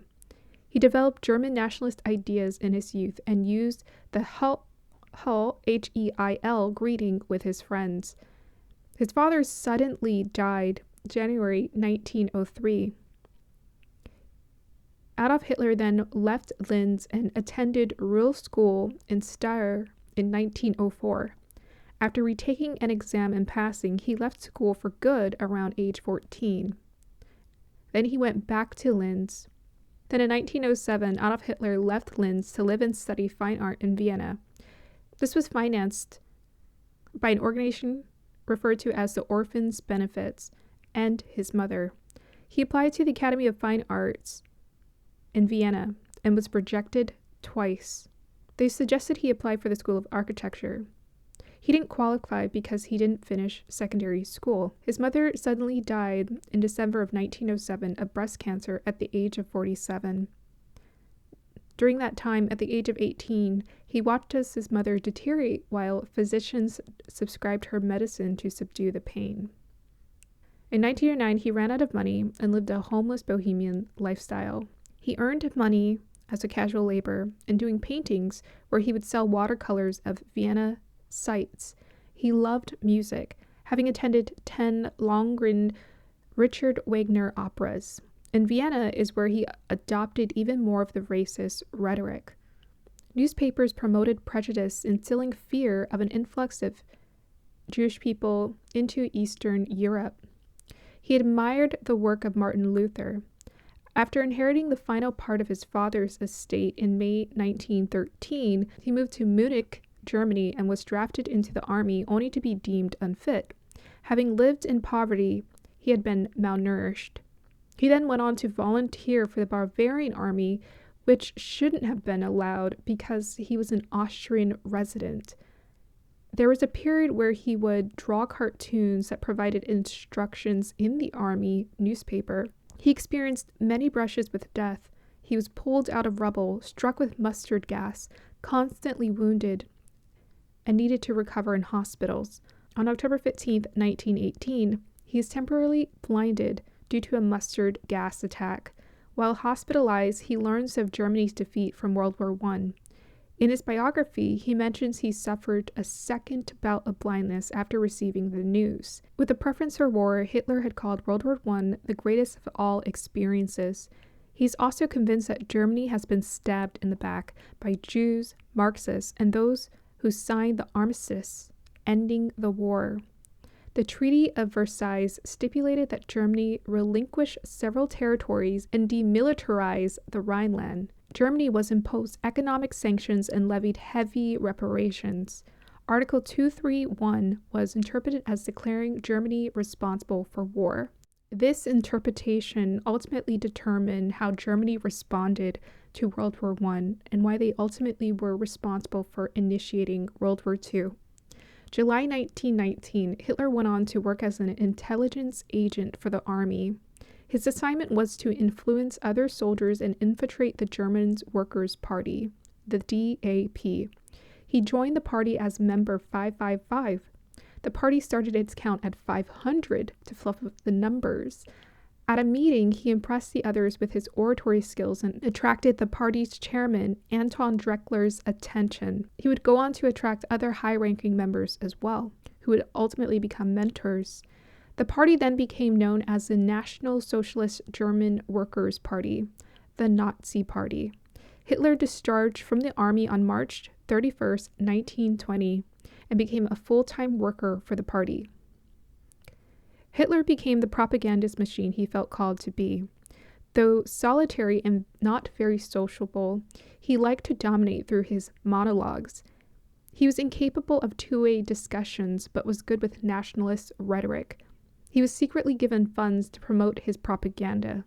He would practice his speeches like an actor and said things that others wanted to say. There was some resistance within the party, though. Hitler threatened to leave for good unless given total power as the chairman. With his ability to galvanize and hypnotize crowds of 6,000, the party agreed to his request. With the help of Hitler defending himself and his colleague Hermann Esser, he was voted in 533 to 1 by the end of 1921. Not even 3,000 printed pamphlets countering him could stop his magnitude from being felt. For some crowds, it was almost a spiritual experience. He got people high in anti-Semitism and German nationalism. Hitler, with the help of World War I General Ludendorff, attempts a coup, the Beer Hall Push. They use Italian fascism to model their appearance and policies. They stormed a public meeting of 3,000 and tried to use force to make Carr the state commissioner and police chief Sessier to join them. The men agreed, but when Hitler and his followers marched to the Bavarian War Ministry to overthrow the Bavarian government, Carr, his cohorts, and the police dispersed them, leading to a failed coup. On November 11, 1923, Hitler was arrested for high treason. While on trial, he uses it as a platform to connect with the audience and get sympathy from the judges. The press reported his speeches. He became the star of the trial. The Nazi Party painted him as a victorious savior of the fatherland. He was sentenced 5 years but released on December 20th, 1924, less than 2 years into his sentence. He received 5-star treatment while in jail, used most of his time to write Mein Kampf, My Struggle, his autobiographical. With the help of a prisoner, he romanticized himself as a hero, emphasizing his superiority. In it, he mapped out plans for territorial expansion, transforming German society into a race-superior dictatorship. He was essentially telling the German people that they were born special. He equated Jews to germs that needed to be exterminated. To him, they were subhuman parasites. He invoked fear, saying that the Germans would go extinct unless necessary action was taken. 13 months after his incarceration, he was convinced he was the savior of the nation. From 1925 to 32, Mein Kampf sold 228,000 copies. But in 1933, 1 million copies were sold. The Bavarian government attempted to get him deported to Austria, but Hitler formally renounced his Austrian citizenship. His service in the German army helped his case. In 1925, a ban had been put on him because he had done an inflammatory speech. This ban lasted until 1927. In 1929, when the stock market crashed in the US around the Great Depression, Germany's situation had become dire. Millions became unemployed and several major banks collapsed. Hitler and the Nazi Party used this to gain support. The Nazis were now the largest party in Germany. He was able to afford a 9-bedroom apartment due to increasingly large donations of his partisans. He also received royalties from his book, held up to 4 rallies per day. He was the first politician to charge entrance fees for people to listen to his speeches. He made tons of promises to the people. Because the country was heavily in debt due to paying reparations for the First World War, many people were left unemployed. Poor people voted for Hitler because they thought he would save them from poverty. In 1933, after coming second to Hindenburg to be president, he's reluctantly appointed to chancellor. Hindenburg further grants Hitler permissions, essentially allowing him more dictatorship power. Hitler used the incident of the Reichstag fire to promote false propaganda to get rid of communists.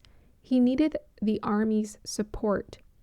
He would get rid of anyone that disagreed so he could start a war. SA chiefs were all murdered. The president of the Reich was the only one who had the power to dismiss him. But once he would pass away, this would give Hitler full power to become a dictator. In 1934, Hindenburg dies, and Hitler becomes the Führer. He combines the role of chancellor and president.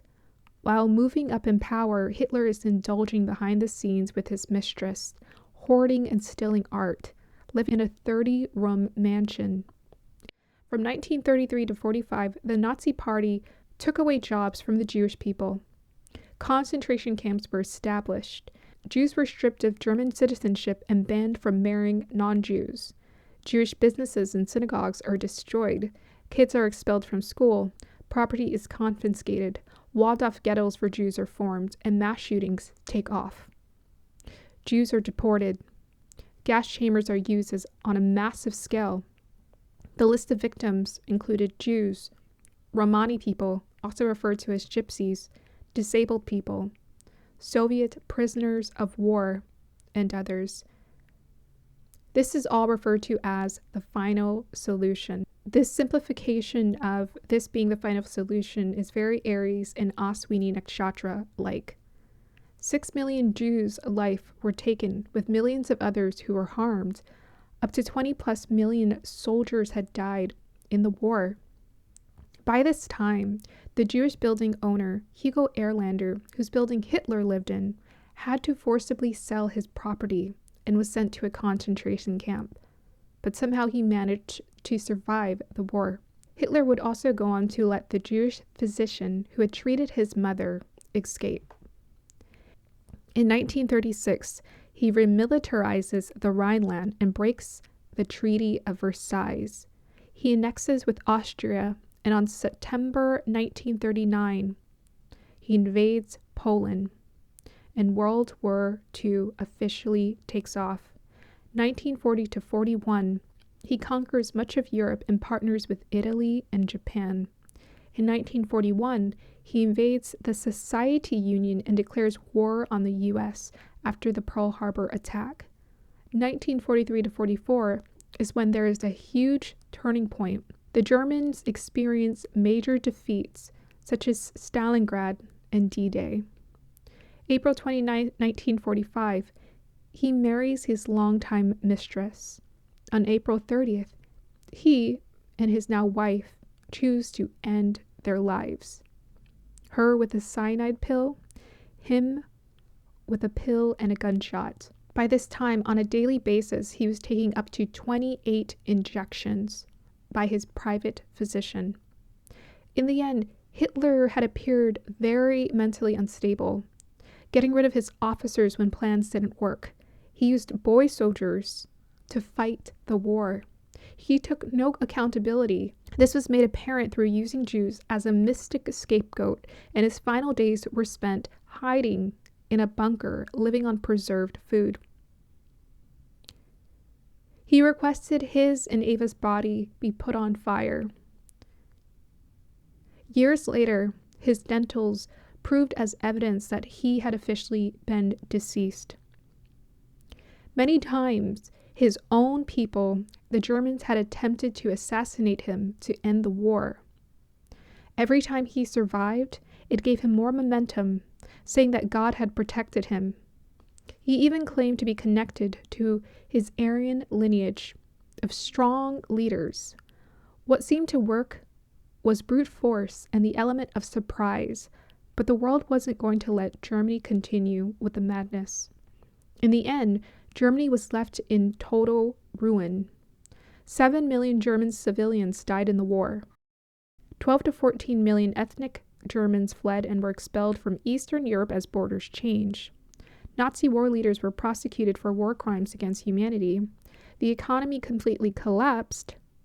Nazi influence was removed from the public, and Germany was divided into different sectors. So in the end, it turns out this final solution was not the true solution. All right, let's go ahead and look at this chart, why don't we, and see what's going on and why.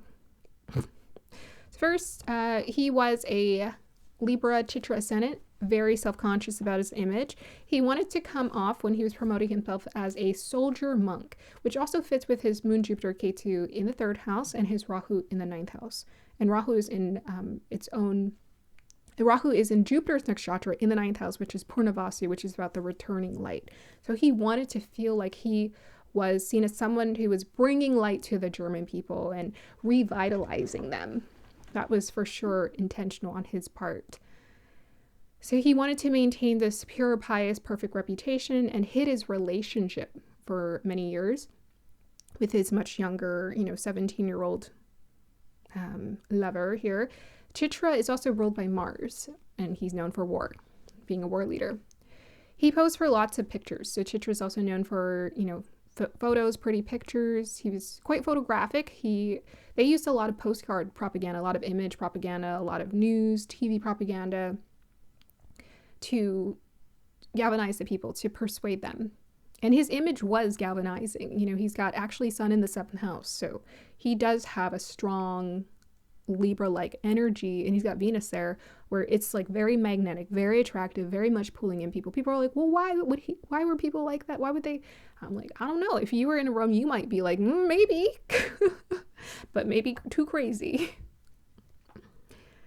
So he's also known for his look, right? He's known for the look with the hair to the side and the mustache. So he's iconic for his image. He liked beautiful things. Complementary of Libra ascendant, a stellium in Aries with Venus in the 7th exalted Sun. He's also got a stellium in Purvashada, which is in nakshatra ruled by Venus, with Jupiter and Moon. Jupiter and Moon are pleasure-seeking signs. Like when they're in those certain places, they like beauty. They like, even Rahu and Purnavasi likes beauty, likes to be surrounded by beautiful things, beautiful people, beautiful things. He also has Mars in Baharani, which is also a Venus-ruled nakshatra. So he grew up poor, but he aspired to live in a mansion, and he got it. Boy, did he get it. And he got it quick compared to some people. Very fire sign of him, very King of Wands of him to get it quick. A mansion filled with beautiful art, many of what he stole. He also collected art. He bought art. He fancied himself somewhat of an architect. And of course, we all know he wanted to be an artist. So the father of Germany, where did that come from? Why is this man being considered to be the father of Germany, the motherland? Rahu and Purnavasu. So Purnavasu is about not just a beautiful home, but it's also about motherhood, parenting, motherhood, fatherhood. It's that paternal energy. He actually did have paternal energy, but it was more artificially created. He was last photographed on his birthday. which was just also interesting to note with that Chitra energy.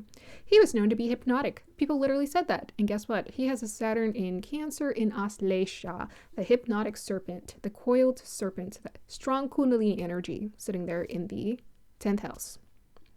In that Saturnian planet, icy and cold Saturn.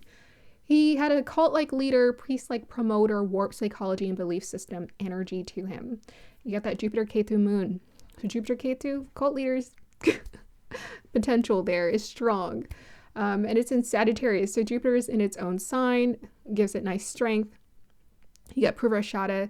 Purvashada is a black magic occult nakshatra. This is a cleanser. So why was he so focused on and obsessed with this idea of cleansing the races? It's because he was trying to externally cleanse people. You can't do that. The cleanse was actually supposed to be happening in his head, but his mind was just so muddied, very muddied. So he thought, you know what, instead of cleansing myself and healing, I'm going to go ahead and try to cleanse an entire race of people just because. He definitely had an obsessive, impulsive lover energy and also an art lover energy.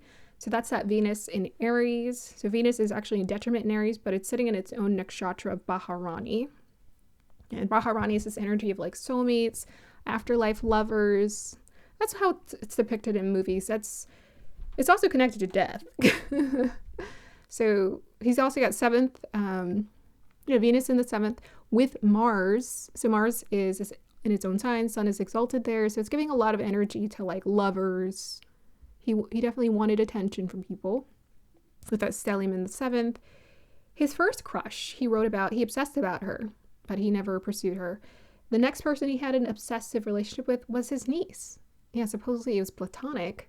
She lived with him and he was very controlling about where she went, what she wore, and then supposedly she ended her own life. And he would visit her grave. So that's kind of like that afterlife energy. Then he met significantly younger Ava Braun. This girl's different. She's very much that Venus in Aries, all the 7th house energies, Venus, Mercury, Mars, Sun. She was into herself. She dreamed of Hollywood. She made home movies. She was creative and delusional. She was lost in fantasy land. She wanted things. She wanted nice things. So she was willing to be his lover, but she was also not satisfied with that. She attempted to take her life twice because of essentially trying to throw a tantrum to get attention from him because she felt like he wasn't giving her enough attention.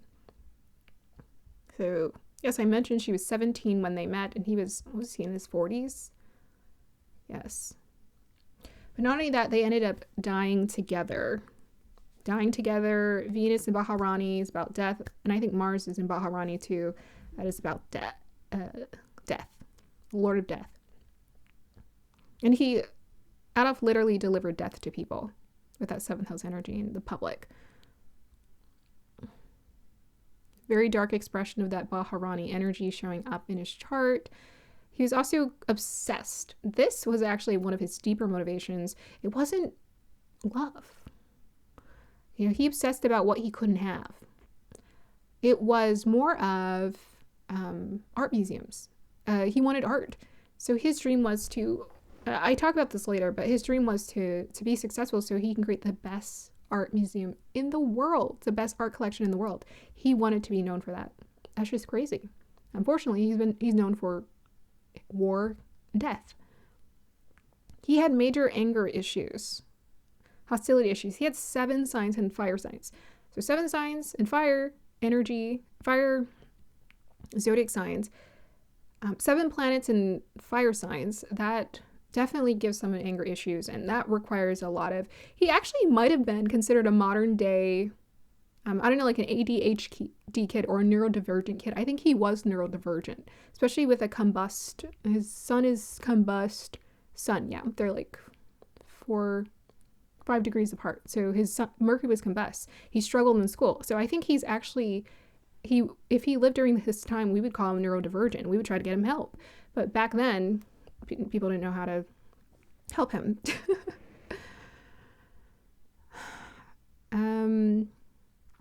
Yeah, so he had a lot of unresolved anger issues, a lot of energy. He just didn't know how to use it. He attempted to get into art school, didn't work. He had a war obsession though. Once he realized that war worked in his favor, he used it. You know, we get that Chitra energy, we get that Mars with the stellium and Aries. He's like, war works for me. When I'm a warrior, people like me. When I'm a warrior, I get money. When I'm a warrior, I get to collect all the art in the world. When I'm a warrior, I get to have a beautiful woman at my side. I get to live in my 30-room mansion with all of my art on the walls. So the war obsession worked for him. So the father, his son in Aries, his father was ambitious, strict, status-conscious, domineering, short-tempered, prideful, and demanding. And obedient. He demanded obedience. His father liked actually debating and lecturing his kids and arguing with them. He actually liked that. And that Mars son, very combative. Lots of power struggles there with the father. Lots of it. So yes, I think his father definitely had big, not right in the head issues either for him to think that was okay to do with this kid. Saying that he was correcting his son. I'm like, you're not correcting, you're just hurting him because there's something wrong with you. There's something, you're taking revenge on your kids. And that's what people do. They take revenge on their kids when they feel insecure. It's the easiest victim is to hurt your child when you're a coward, And I'm sure Hitler saw himself as brave because he was like, well, I'm going to take out all of these enemies outside of here in public. But no. So his father died suddenly. That's that Sun Mars in Aries of a lung hemorrhage when Adolf was about 13. So we got father issues, Sun in the 7th. Sun does not like to be in the 7th in Aswini. So Aswini is Ketu ruled. So there's a disconnect. There's a dissolution. His father was illegitimate. So there's a confusion around the identity. And identity is found in status. Identity is found in what other people think of you. So the more that Hitler was out in public getting attention, the more his identity formed. And he became that propagandist. He became the monster that society sort of encouraged him to be. Because he was finally getting the false nourishment that he had sought his entire life, this attention. So huge ego battles with the father, self-esteem issues with a K2 connection there. Ego battles, and then Sun in the 7th house. Does not like to be in the 7th house. He had ego battles with authorities. He was taking out people left and right if they didn't agree with him. So huge toxic masculinity energy in his chart for sure. His mother. So we got this Moon K2 Jupiter conjunction in the 3rd house in Purvashada. So this is a very tightly closed conjunction. I think his mother was a bit maybe delusional too, because she married someone who was doing all that to her kids. She didn't remove her kids from the household. I think some part of her was in denial of the situation she had signed herself up for. But, we got Jupiter in its own sign, conjunct Moon. So, there's a generosity, there's a nourishment she's offering to her kids. There's a kindness that she's giving to her kids. And, maybe she was orderly as well. I think she was traditional, orderly, responsible, because we got Saturn in a water sign, Saturn in Cancer, looking at the 10th house. So I think that was also part of the nourishment that she was given. It was consistent, it was caring, but it was also generous. She was very protective of her kids. She loved them. She was also religious. She was known to be religious. So the mother nourishment is then taken away. This is that Moon K2 conjunction. Mother is taken away. Hitler most definitely had a superiority complex, so his sun is exalted in Aries, Aswini, in the 7th house. He had a superiority complex. He also had an emasculation. That's another word we can use here with that toxic masculinity. I think he felt emasculated. That's why the masculine expression was not healthy, because he felt emasculated. His father teased him for wanting to be an artist. That has nothing to do with your masculinity, whether you want to be an artist or not. Had he let his son express that, his masculinity would have flowed more naturally through him. And I think some people have also questioned Hitler's sexuality. Thing is, considering how obsessed Ava was with him, I don't know. I'm just not sure. I don't know. And he also has a ton of masculine energy. Usually when someone has a lot of fire in their chart, they're drawn to more feminine to create balance, the polarity and attraction. He would have a strong attraction for women with all of those fire signs.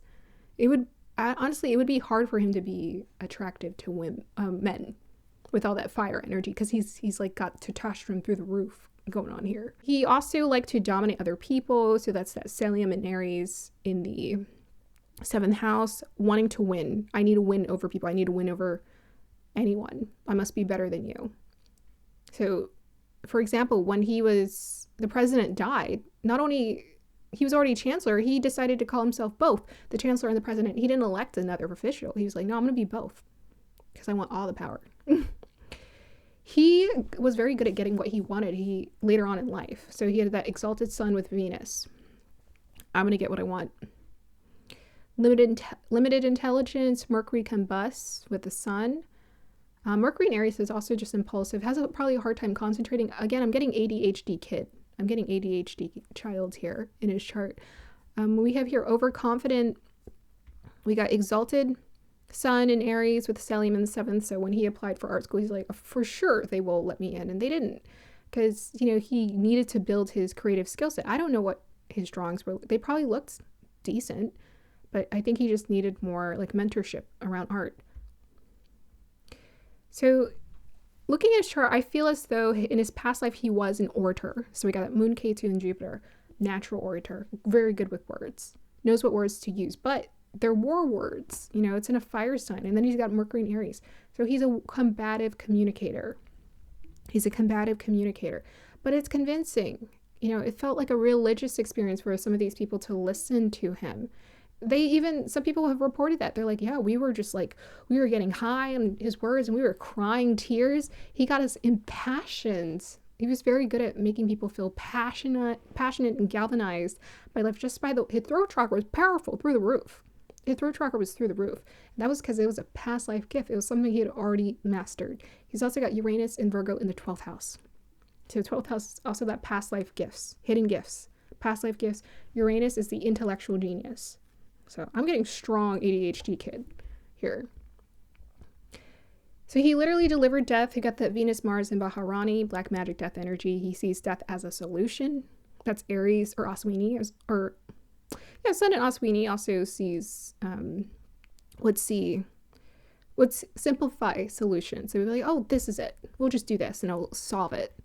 I was like, no, dude, that's not the problem. In his past life, he might have also been an artist, and that's why he was drawn to artistry as well.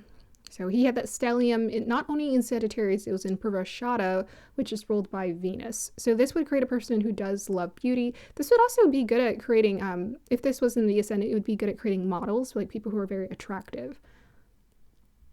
And it's also sitting in the 3rd house of like hands and skills. So he had like a past life connection to being able to draw. I'm actually curious to know what his work looked like and why they rejected him, because I'm seeing talent here. I'm seeing talent. And the thing is, art schools reject people all the time. So it doesn't mean anything. People get rejected from schools all the time. It doesn't mean anything. But he had major self-esteem issues, and he did some drawing. But how some people, they don't really have the skills for that, but they're better at being an appreciator or like a producer. So it's like, maybe you don't have the voice to sing, but you can produce someone's music if you want to. He was more like that. And honestly, he was an orator, and I understand this too. As someone who pursued artistry, words, it's in my chart. Like, words are more of what I'm good at versus I'm good at painting. I honestly lost interest in it. Let me just say it like that. I lost interest in it. But part of that is because he would have lost interest too. And maybe if he had focused on his true destiny, he would have, figured it out. He could have been some sort of, looking at his chart, he could have been maybe some sort of counselor, or he was meant to be a leader and in front of people, maybe even religious. Maybe if he had leaned into religion or spirituality more, it would have helped him a ton, because he got that sun in Aswini. That would have helped him a ton. So he could have been impassioning people in the church to like listen to God and be like, do the right thing and be a better person. It could have went a different way. So also that conjunction Moon, Jupiter, K2 creates a strong desire in a person. It could also create strong addiction issues. So one seeking sedatives, drugs. He took up to 28. By the time he passed away, he was taking up to 28 different injections to like stimulate and sedate him, because his energy was all over the place. Let's go ahead and talk about the Dasha timelines. So we got Venus, 1887 to 1907. He's in his Venus Dasha. Venus is detriment in Aries. He draws a lot, and he's pursuing art, and he's experiencing a very difficult childhood that is dominated by the father. He's got that stellium with the sun, which is receiving most of the attention because it's the exalted largest graha in that house. So sun is trying to dominate everybody, all the planets in that house. He's got Venus conjunct Mars. So his father passes away suddenly during his Venus Dasha in 1903 of a lung hemorrhage. And maybe that's that Sun-Mercury tight conjunction he's got going on, because Mercury, has maybe something to do with throat, lung, I don't know, breathing. Just saying. He went through his Sun Dasha from 1907 to 1913. His Sun is exalted with a combust Mercury, so he's overconfident. But things aren't working out for him. And that's because K2. A K2 ruled nakshatra is different, because K2 is about dissolution. So you would think, oh, exalted sun. No. It's exalted because it was supposed to humble him. It didn't work for him because he didn't allow himself to be humbled. It just made him more insecure. So things were supposed to be taken away from him. He was supposed to allow things to dissolve, and he was supposed to humble himself so that he can finally build his confidence off of truth. But instead, he felt demoralized and just humiliated in life, and he felt like he had to overcompensate. So he learns how to build a projection of confidence versus actual confidence. And during this Dasha, his mother dies as well. So again, K2 is dissolving things in your life. He's got Sun in Aswini ruled by K2, and he's got K2 sitting next to the moon. And he becomes homeless. So his mother dies and his nourishment goes out the window. He becomes homeless. He doesn't know how to keep a home now because his psyche was not stabilized on its own. He was over dependent on his mother to feel good. But later on, he learns how to create a home for himself, just not through the most honorable means. He enters into his moon dasha from 1913 to 1923. Again, the moon is experiencing a stellium in Purvashada. And Purvashada is a victor. So he finds psychological peace in winning. He enlists in the army. He finds, and he experiences like a psychological humiliation when Germany experiences losses because of World War I. But during this dasha is when his propagandist career really starts to take off. So he starts to activate those past life gifts, start to get activated, and he becomes the orator. He intuitively knows exactly what to say to galvanize people, to get them motivated. We get that Mars dasha then starts from 1923 to 1930. Mars is in its own sign in the 7th house with a stellium. So war becomes the answer for him. He tries to attempt a coup. He's arrested and treated like a hero. He treated like a hero in prison. He managed to get out and climb the political ladder. People favor him. So the 7th house is very much activated here. People are starting to favor him now that Sun dasha is over, where it was kind of dissolving things in his life. Now he gets to receive things. So now he goes for anything he wants. He's like, I want that, I want that, I want that. And he gets it. Then his Rahu dasha starts from 1930 to 48. Rahu in the 9th with a connection to the 3rd house and the 7th house stellium. He becomes the ultimate cult leader. See, this is what got him winning. It is that cult leader energy. He becomes the ultimate cult leader through propaganda. 3rd house, propaganda. He became a cult leader through propaganda. People loved him. They loved his image. They loved what he represented. So they ignored some things that were maybe questionable because they're like, well, you know what? He makes us feel good about ourselves. 1934, he makes himself the president and the chancellor. During this dasha, he gains power through Rahu in Gemini, using nationalistic rhetoric. So Rahu is also in Gemini. He's using propaganda. He's using rhetoric to galvanize people, talk about the motherland and how he's the father, Purnavasu. He then, 1945, he enters into that Rahu-Venus dasha. He takes his own life along with his lover hiding in the bunker. So not only does he suddenly go, so does his new wife. It is said that the true motivation for his madness, though, was his dream for the greatest collection of art in the world. And at this museum, he would glorify himself as the protector of classical European culture. He wanted to glorify himself as a protector of classical European culture. He would constantly drone. That's what he talked about with people, by the way. His monologues, his one-way conversations were just about art and himself all the time. So it's interesting that his autobiographical was called My Struggle.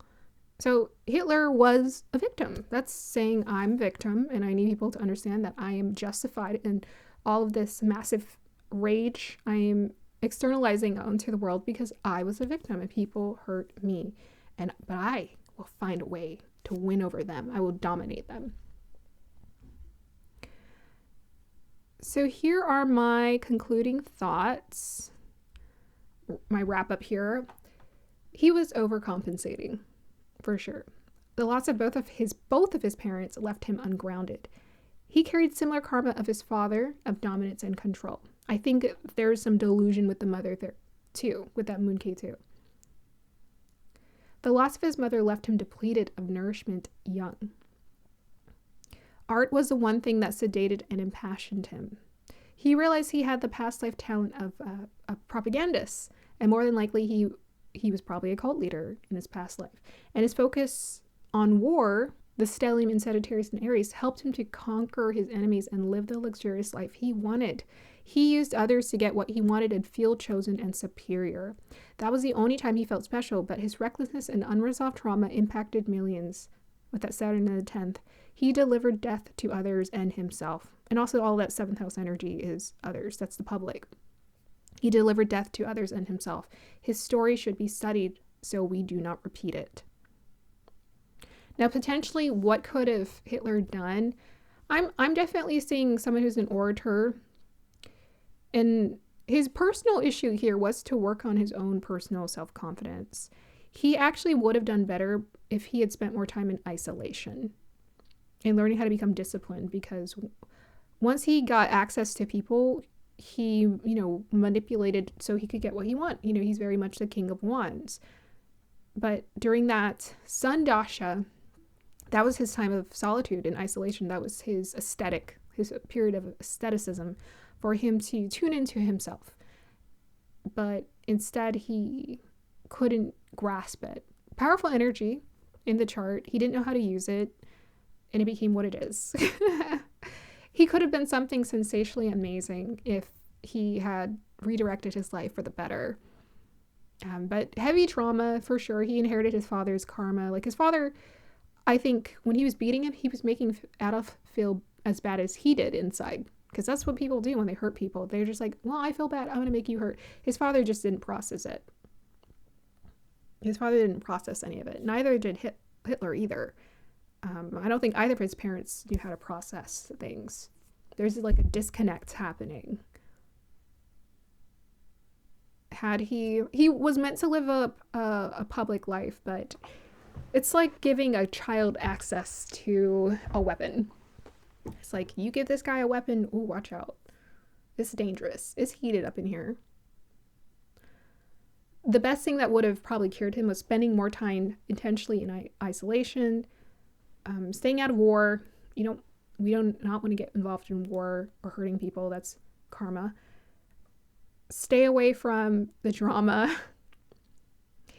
And maybe write. He could have been a great writer. He could have taught people about processing trauma, I think. Okay, that's the end of Hitler's journey. We're ready to move on to one of his students, his followers, Ilse Koch. Here is my brief summary of Ilse Koch's profile. I like to refer to her as the teacher's pet assassin. Born September 22nd, 1906, in Dresden, Germany, Ilse Koch became notoriously known as let's call her the witch with a B of Buchenwald. It's quite possible that the sensational comics created about her inspired others like Ed Gein. Her and Ed were born a month apart. She seemed to have a normal upbringing, with her father being a factory foreman or civil servant, and her mother a housewife. Her father was strict and disciplined, reflective of working class values. Her mother was traditional, obedient, and structured, reflective of lower middle class German families before World War I. Overall, her upbringing was influenced by nationalism, obedience, hard work, and loyalty to authority. She often saw her parents struggle financially as a lower middle class family. As a student, she was good at bookkeeping and clerical work. This helped her to find a job as a clerk before joining the Nazi Party. As a student, she was described as bright, ambitious, and outwardly respectable. She then became a secretary at the concentration camp. She gained status with her 9 years older husband, Karl Koch, who was an SS officer. After they'd gotten married, together they started to partake in criminality of embezzlement, corruption, and taking out prisoners at the concentration camps. She gave birth twice while there, but had only one surviving son. After being arrested by SS officers for criminality at the camps, her husband was executed, and she was acquitted due to lack of evidence. She was on trial for quite a few years before being given a final sentence of life in prison. During her last trial, she gave birth to a second surviving son, perhaps to gain sympathy from the court. Ilse also gave birth to a baby girl while she was in prison in 1947. She lived 16 more years, then took her life weeks short of her 61st birthday.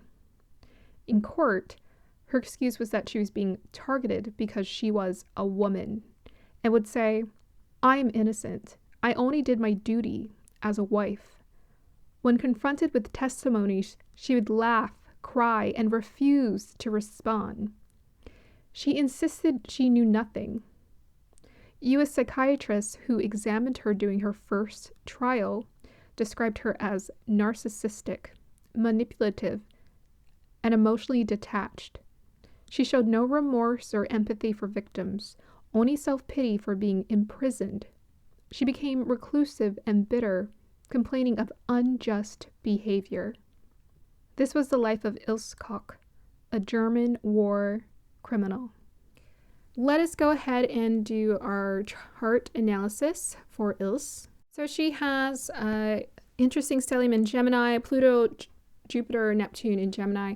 She's got her Jupiter and Neptune in Ardra in the 9th house. So this can create someone with a very extreme mindset. Jupiter is about our philosophy or higher beliefs. So very warped, maybe extreme philosophy, very rebellious mindset and belief system going on. She's got her Rahu in Cancer and Pusha in the 10th house. So Pusha is ruled by Saturn. So this makes nourishment a bit strict. 10th from her moon. So she was very status and career oriented in terms of how she wanted to be seen. So her image was important to her to some extent.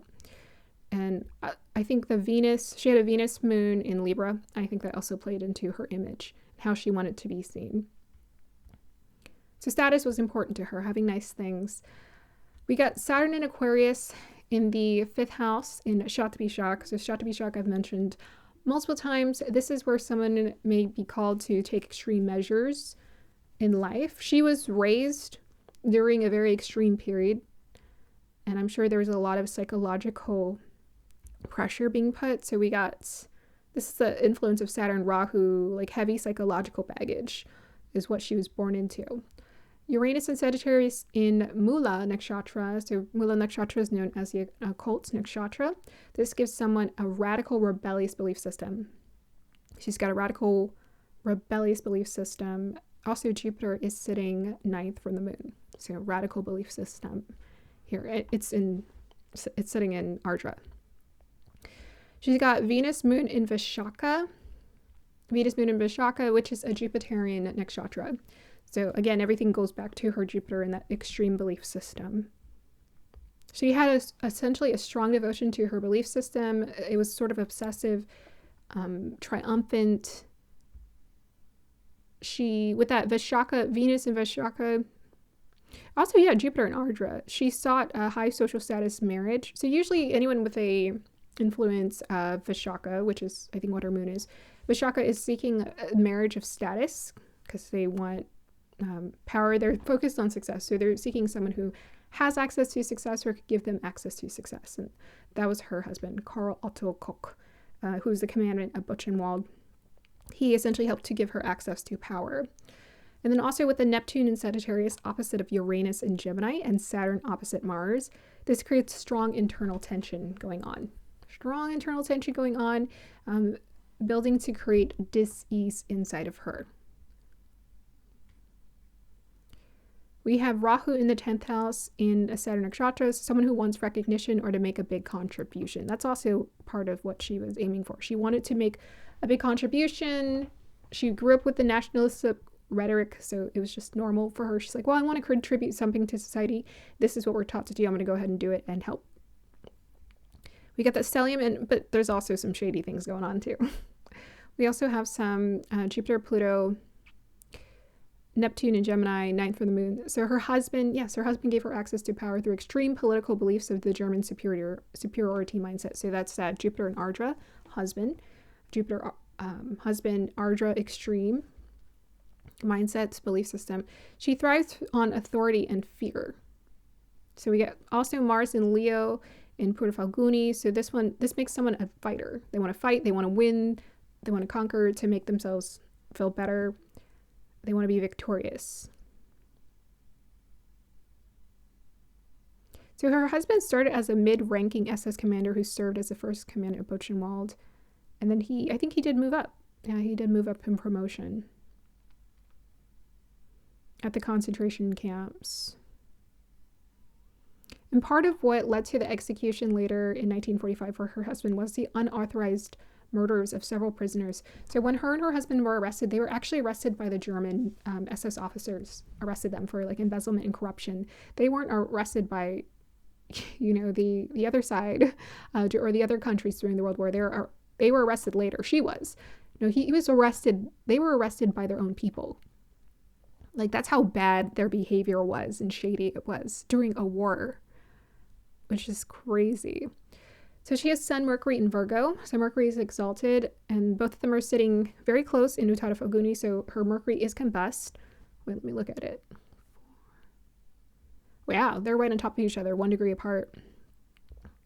Right on top of each other. She was actually seen as intelligent. I kind of wonder if they have closer conjunctions, because sometimes that leads to like the Cazimi, but the Cazimi is like the 17 minutes. But if they have it like really close, like a 1 degree, that creates a purification too, maybe, and actually lead to someone being highly intelligent. What helped with the intelligence is she had all the air signs in her chart. She had the moon, Venus in Libra, she had Saturn in Aquarius, and she had Jupiter in Ardra. So that also contributed to her being quite intelligent. But ultimately, the way that her mind was sorting things was faulty, because she was arranging things to make herself superior. And Uttara Falguni is a sun nakshatra. This conjunction also helped to attract mentors, men, support with men. So men actually supported her to some extent. She gained status as a woman. So this conjunction helps to attract male mentorship, particularly, but helpfulness in general. But she attracted male mentorship, and she was seen as intelligent among men, which actually was quite progressive. She was a progressive woman. And she thought the Nazi party was progressive. She wanted to be a part of that change in the world. We have the Sun, Mercury, 12th from the moon. She was deeply insecure. So 12th from the moon, deeply insecure, internally, fear of a lack of recognition. She was known, people have noted that she really wanted recognition. And one ego has to dissolve into a higher purpose. Mercury leading makes one intellectualize one's identity or follow a program or find confidence in following a mental program.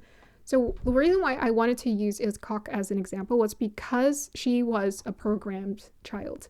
She grew up during the World War I as a youngin' and was essentially programmed. So people are wondering, well, how did this world war happen? It happened over a period of time.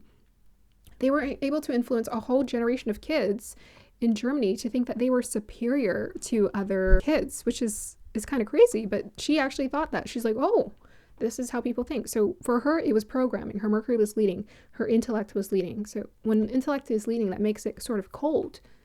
One's not thinking about from their heart or from honor. Sun is more about honor, respect. Mercury's thinking in terms of coldness. That's a very aromatic energy, cold-blooded energy. And that's why perhaps her and her husband partook in those shady ways. But part of that influence was that Ardra. Ardra can make someone quite rebellious, can make them do really shady things because they're justifying things with them. They're giving things a poor justification. They're like, well, we're doing the right things, but it's for all the wrong reasons. So it nullifies it. And that's what her and her husband did. They had a faulty belief system there. Let's go ahead and look at her timeline dashas we got going on. So 1899 to 1950, this is her Jupiter dasha. She's born during this time. So she's born in the propaganda part of her chart. Yeah, her chart says that she was born into propaganda, extreme belief systems.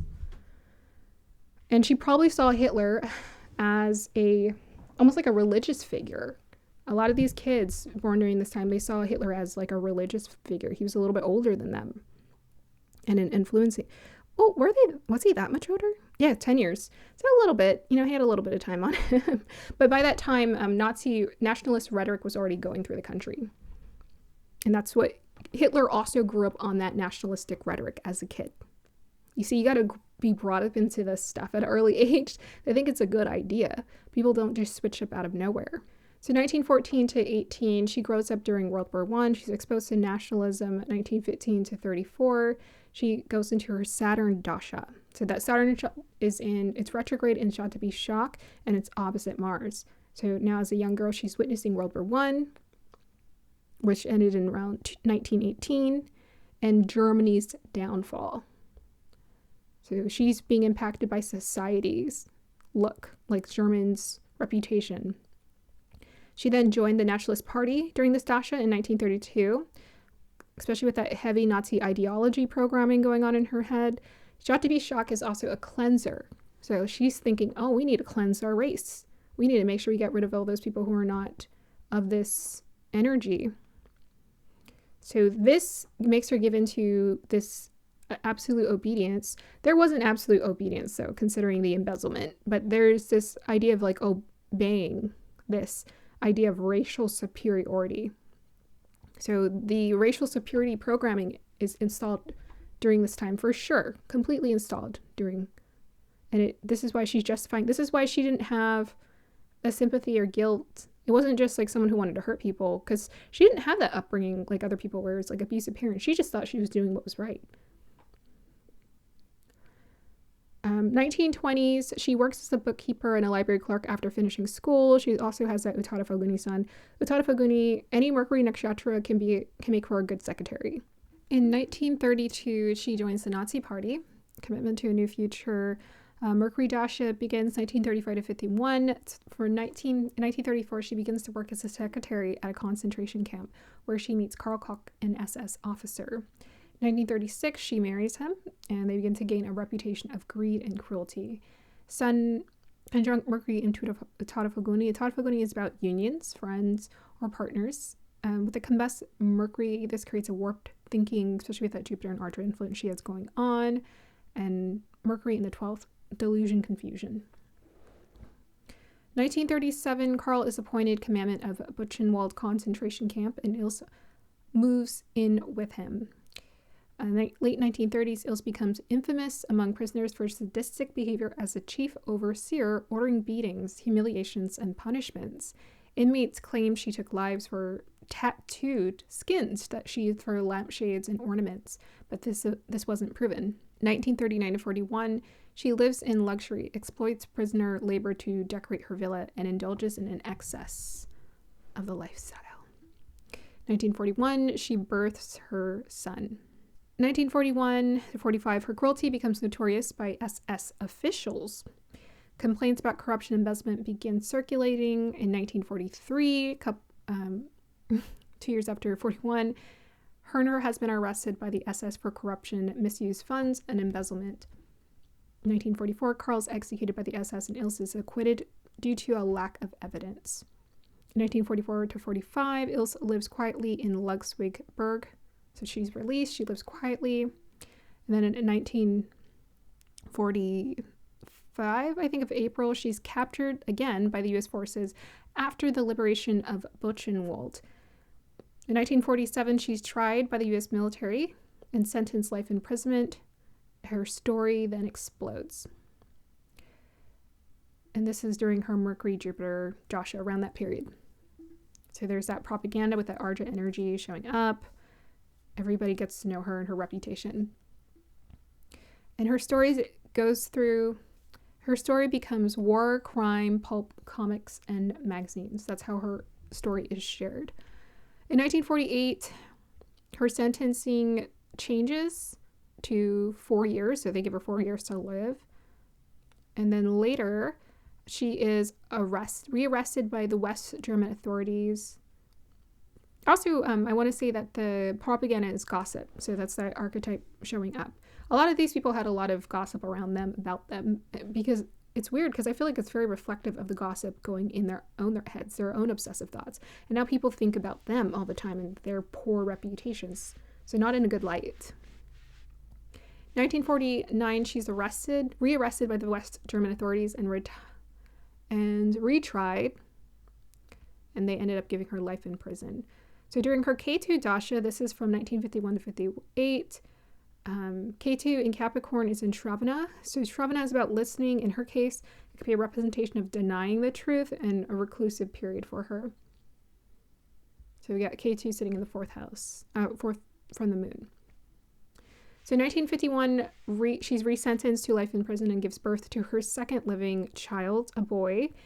And perhaps she did this on purpose to use pregnancy to get sympathy so that they wouldn't execute her, because she was still on trial.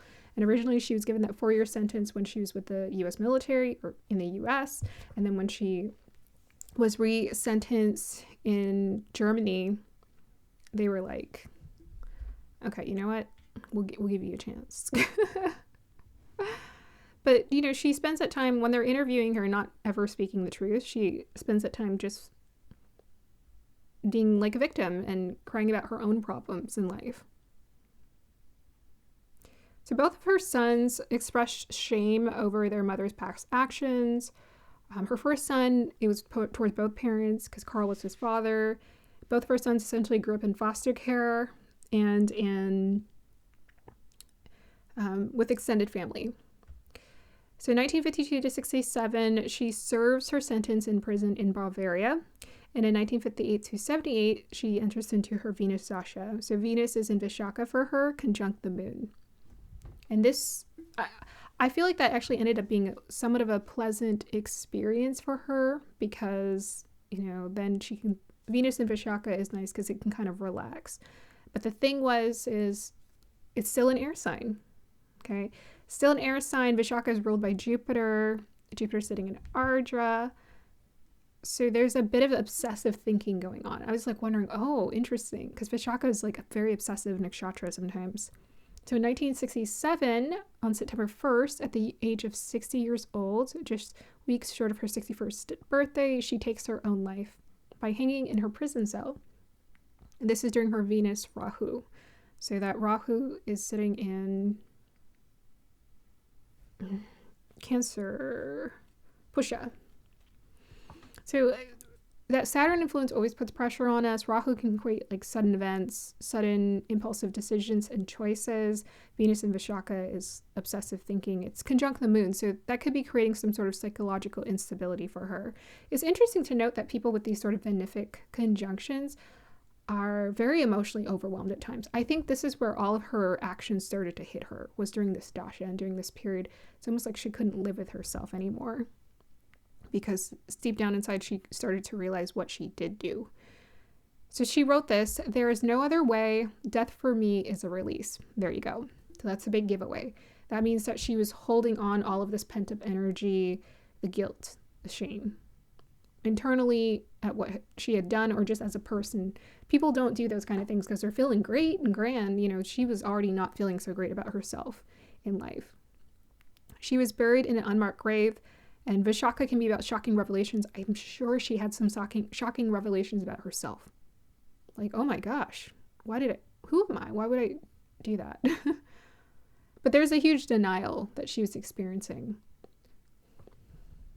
And Pusha is also, that with that Saturn Cancer influence, this is about compassionate duty.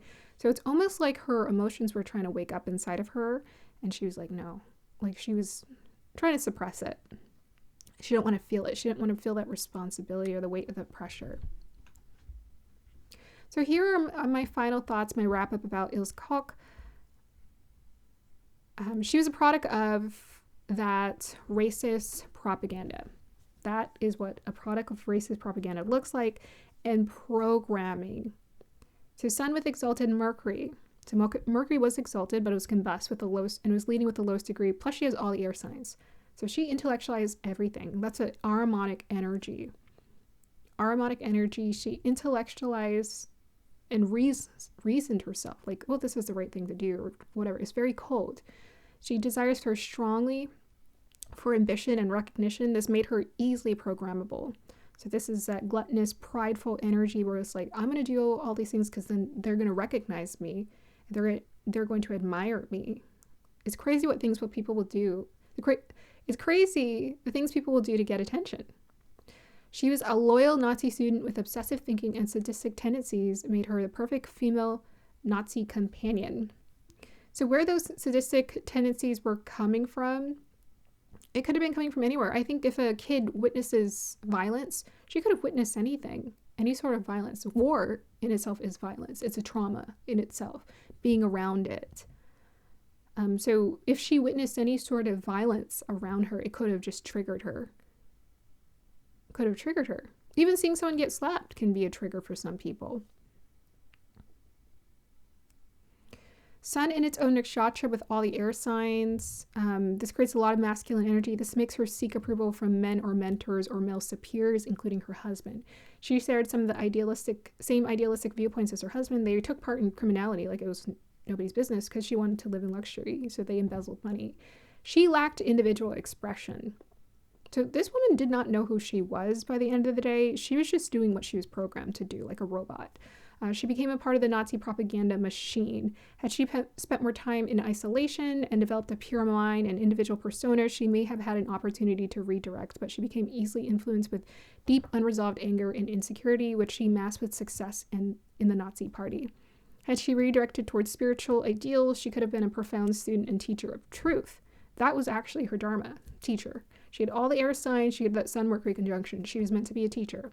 She was very good at leading by example, but she tried to become the embodiment of Varuna. She had to be shocked, take extreme measures, and become God.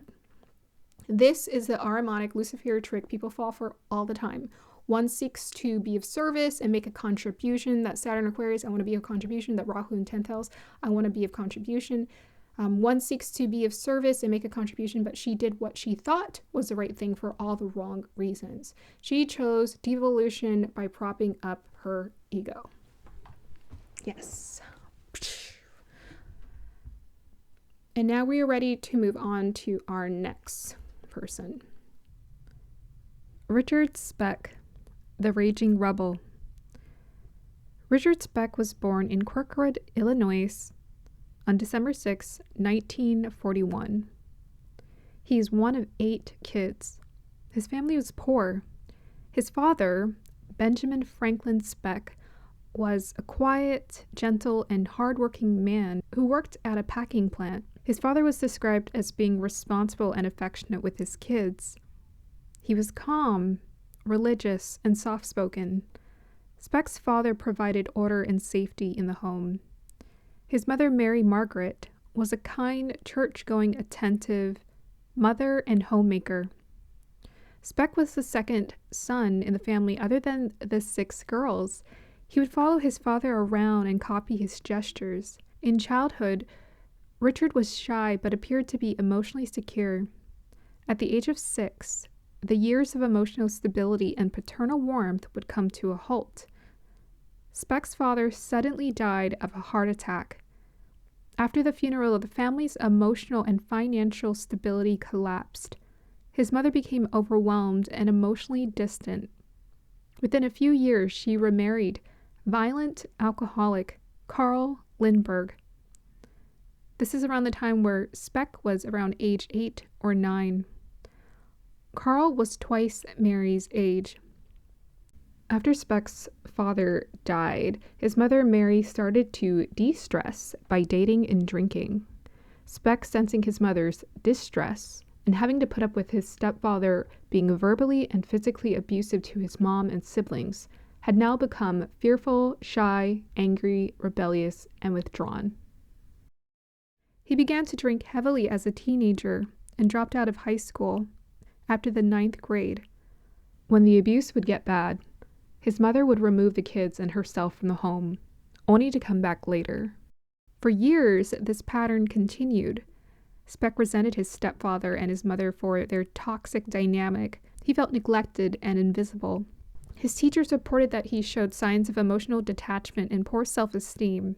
His mother claimed to have stayed in the marriage for the kids, but by the late 1950s, she officially divorced Carl.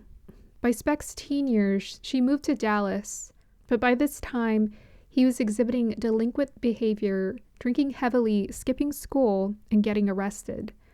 His mother also returned to her religious background, but now with an air of austerity that wasn't there before. Throughout adulthood, Richard was frequently fired from low-skill, short-term jobs for his poor attitude.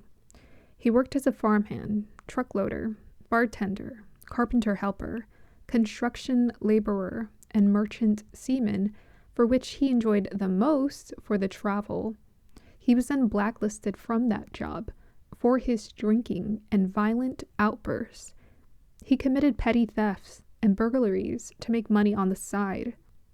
He was married briefly from 1963 to 65. Richard often lived in cheap motels or with relatives and would spend most of his pay on alcohol and prostitutes.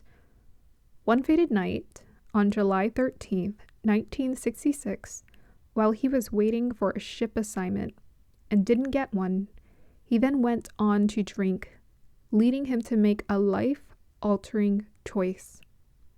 He broke into a nurse's townhouse, tied up all the women, sexually attacked one, and took the lives of all 8 women by strangulation and stabbing. What he wasn't aware of was that there was a 9th person hiding underneath the bed, who would later serve as a key witness to identifying him. Richard managed to escape afterwards, but immediately the news reported his description, one being that he had a tattoo on his arm saying, "Born to raise hell." For days, he hid away under fake names in cheap hotels. After seeing his face on the news, he attempted to take his own life. A hotel resident found him and called the police. An emergency room physician recognized the tattoo on his arm and alerted the police of his identity. He was arrested on July 17, 1966. At first, Speck denied everything. Then, he confessed in detail. In August of 1966, he was indicted for taking 8 lives, and in April of 1967, he was found guilty on all accounts. In prison, Richard's behavior continued to deteriorate. He became notorious for manipulative and sexually deviant behavior. He smuggled drugs, took hormones, and filmed sexual acts on camera in the 1980s. He had even stated in a video, "If they knew how much fun I was having, they would turn me loose." During the tapes he recorded in jail, this is also what was stated. Speck mentioned that he was born the day before the Pearl Harbor attack, thus why the "Born to Raise Hell" tattoo was fitting for him. He stated he likes women in their place, was a mama's boy. Perhaps he saw women as Madonnas, like his mother or sisters, or as prostitutes. He acknowledged he was on a ton of drugs when he ended the 8 lives, and he was so drunk he didn't remember what happened, though there is no evidence of a psychosis. When asked for why he did it, he said it wasn't their night. He is then asked, "Do you believe in God?" He says, "I'm God." They ask him, "Do you believe in the devil?" He replies, I'm the devil. When asked about his religion, he said, hypocrites, Baptists, all that is BS. He then mentions that he wants to live forever, but has no morals or principles. He chooses day-to-day living. During his incarceration, his mother remained loyal to him, visiting while he was in prison. She insisted that he was not a monster. It seemed that throughout his life, his mother had displayed naivete, enabling him, denial, and emotional fragility. Speck later died of a heart attack, similar to that of his father, on December 5th, 1991, a day before his 50th birthday. Speck displayed traits of antisocial personality disorder, with narcissistic and sadistic features. There was no evidence of psychosis. He displayed no emotion when talking about his crime. Now let's move forward to looking at his chart. So he's got Moon in Gemini Ardra with a dispositor Mercury in Scorpio conjunct Sun, and he's got a Sun in Jeshta, Mercury ruled, and in the 6th, Rahu in the 3rd from the Moon. So this is a representation of a mental overload. We get the Ardra energy, that's huge mental overload. Ardra is ruled by Rahu. Very similar to Ilse Koch, who also had that Ardra influence as well. For him, emotions are war, and he was definitely experiencing an emotional overload. He had all of the water signs in his chart. He had malefics specifically in water signs, so Sun in Cancer, Mars in Pisces, Pluto in Cancer. So that's giving a harshness to emotions. Emotions did not feel safe. They feel like war. Venus is in the 8th house on top of that, and he's easily influenced with the Moon in Gemini and water signs. So people said that he had sort of a weak mind and he was easily influenced with that air moon. He appeared to be an obsessive thinker. So we got the Sun, Mercury, and Scorpio. So with the Sun and Mercury in the 6th house, 6th from the Moon, this shows that he did focus on foundations and day-to-day living. That was his focus in life. Venus in 8th, obsessive thinker as well. Obsessive, deep, darker secrets. He's got Moon in Ardra, Rahu roots, obsessive thinking, obsessive mindset. So the cold-blooded energy, he's got Sun in Jeshta. This is the serpent energy. And the Kundalini energy as well. Moon in Ardra makes him the rebel for sure. He had learning disabilities, supposedly. So he had that Mercury, Sun sitting conflicted, but look what he has opposing it, Saturn and Jupiter. So that might have been putting some pressure overload on him as well. See, he has karmic relations, Venus in 8th in Capricorn, Uttarashada, conquers women. So some sort of karmic energy or obsessive energy around women. And he was with prostitutes, so I think that actually fits. Venus 8th from the Moon. He experienced prison, so we got the Saturn, Jupiter in his 12th. Boy, is that a representation of prison. So prison to him could be both. It's cold and maybe expansive, a place for him to have adventures and imagination. He did drugs and did all kind of things in prison, so it was both for him. The maternal karma with that Moon in Ardra, so his mother actually became an alcoholic and she had bad taste in partners. So this is very similar to the dynamic with Kurt Cobain. His Moon was also in Ardra and his mother, same situation. So it's weird because both of them had like more stable fathers in the home and then they were gone. He felt disconnected from his mother, but he also had this connection to her, right? So Rahu or Ardra creates a combination, a confusion. It's like you feel like you're adopted, but you also feel like you need to have a relationship with this person. So there's this energy of mixed signals, inconsistent nourishment. I think his mother was giving him mixed signals. And she essentially had all these kids, but kind of neglected them. Didn't know how to be emotionally present for them. She was easily overwhelmed with that air energy. That's why. We have a paternal karma showing up with that Sun in Scorpio, Jeshta energy in the 6th. So originally his father figure in the home was hardworking and loving. Then it's replaced with a 180-degree version that is domineering and abusive and argumentative and needs to conquer an enemy in the home. So Sun in Jeshta wants to be a king. So now this man is trying to be the king in his home by conquering the children, which is just sad. So the father paternal energy goes from safe and an ally to an adversary and feeling unsafe and unprotected. Jeshta energy can also make one become arrogant. So he adopted the psyche of both of his fathers, but definitely the second one. And again, he was about, 8 or 9 years old. That's a big time. That's when a kid actually needs their father, because that's when the father can start talking to the kid and like instilling values into them. So it's actually like, it was nice for his father to be there in the beginning, but his father not being there later on, that's like right at that age, that's the pivotal age where a kid needs their father, like 8 years old. So he lived a hedonistic lifestyle in jail. He's got Jupiter in Rohini. So Rohini is ruled by the moon, and Rohini is about agriculture and beauty. So he got what he wanted in jail. He got the drugs. If he wanted the drugs. I was looking into his mother energy. I feel like the mother, this is just my theory, the mother's psyche and the security is that she was codependent on her partners. So her identity came from her partners. So moon is in Gemini. Dispositor Mercury is in Scorpio conjunct Sun. So there's like a codependency on the paternal energy for identity. That happens with women a lot. So we have here Mercury conjunct Sun, Rahu and Leo.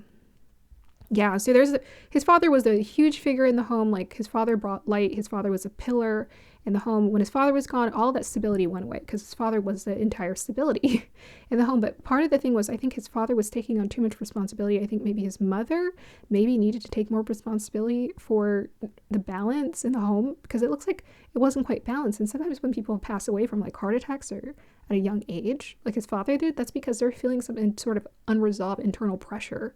His father probably felt his responsibility as a son and gesture can. At times they can feel like it's their responsibility to provide, protect, and do everything. Jay-Z had a son. I don't know if he has a son, and I think he has Honorata.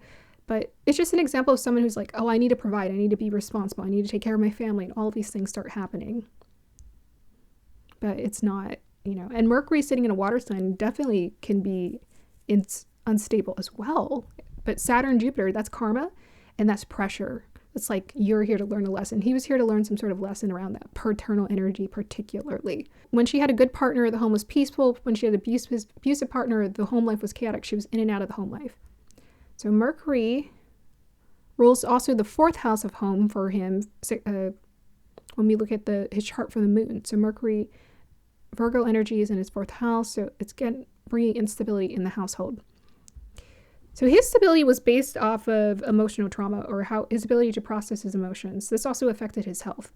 The more he processed his emotions, the better his health would improve. So his dharma karma was to process his trauma. To really focus on that, to really just focus on how he felt, and to find contentment and to find safety within himself, and to maybe spend some time alone, but he wasn't doing the work. So he was impulsive. He has his Mars in the 10th house.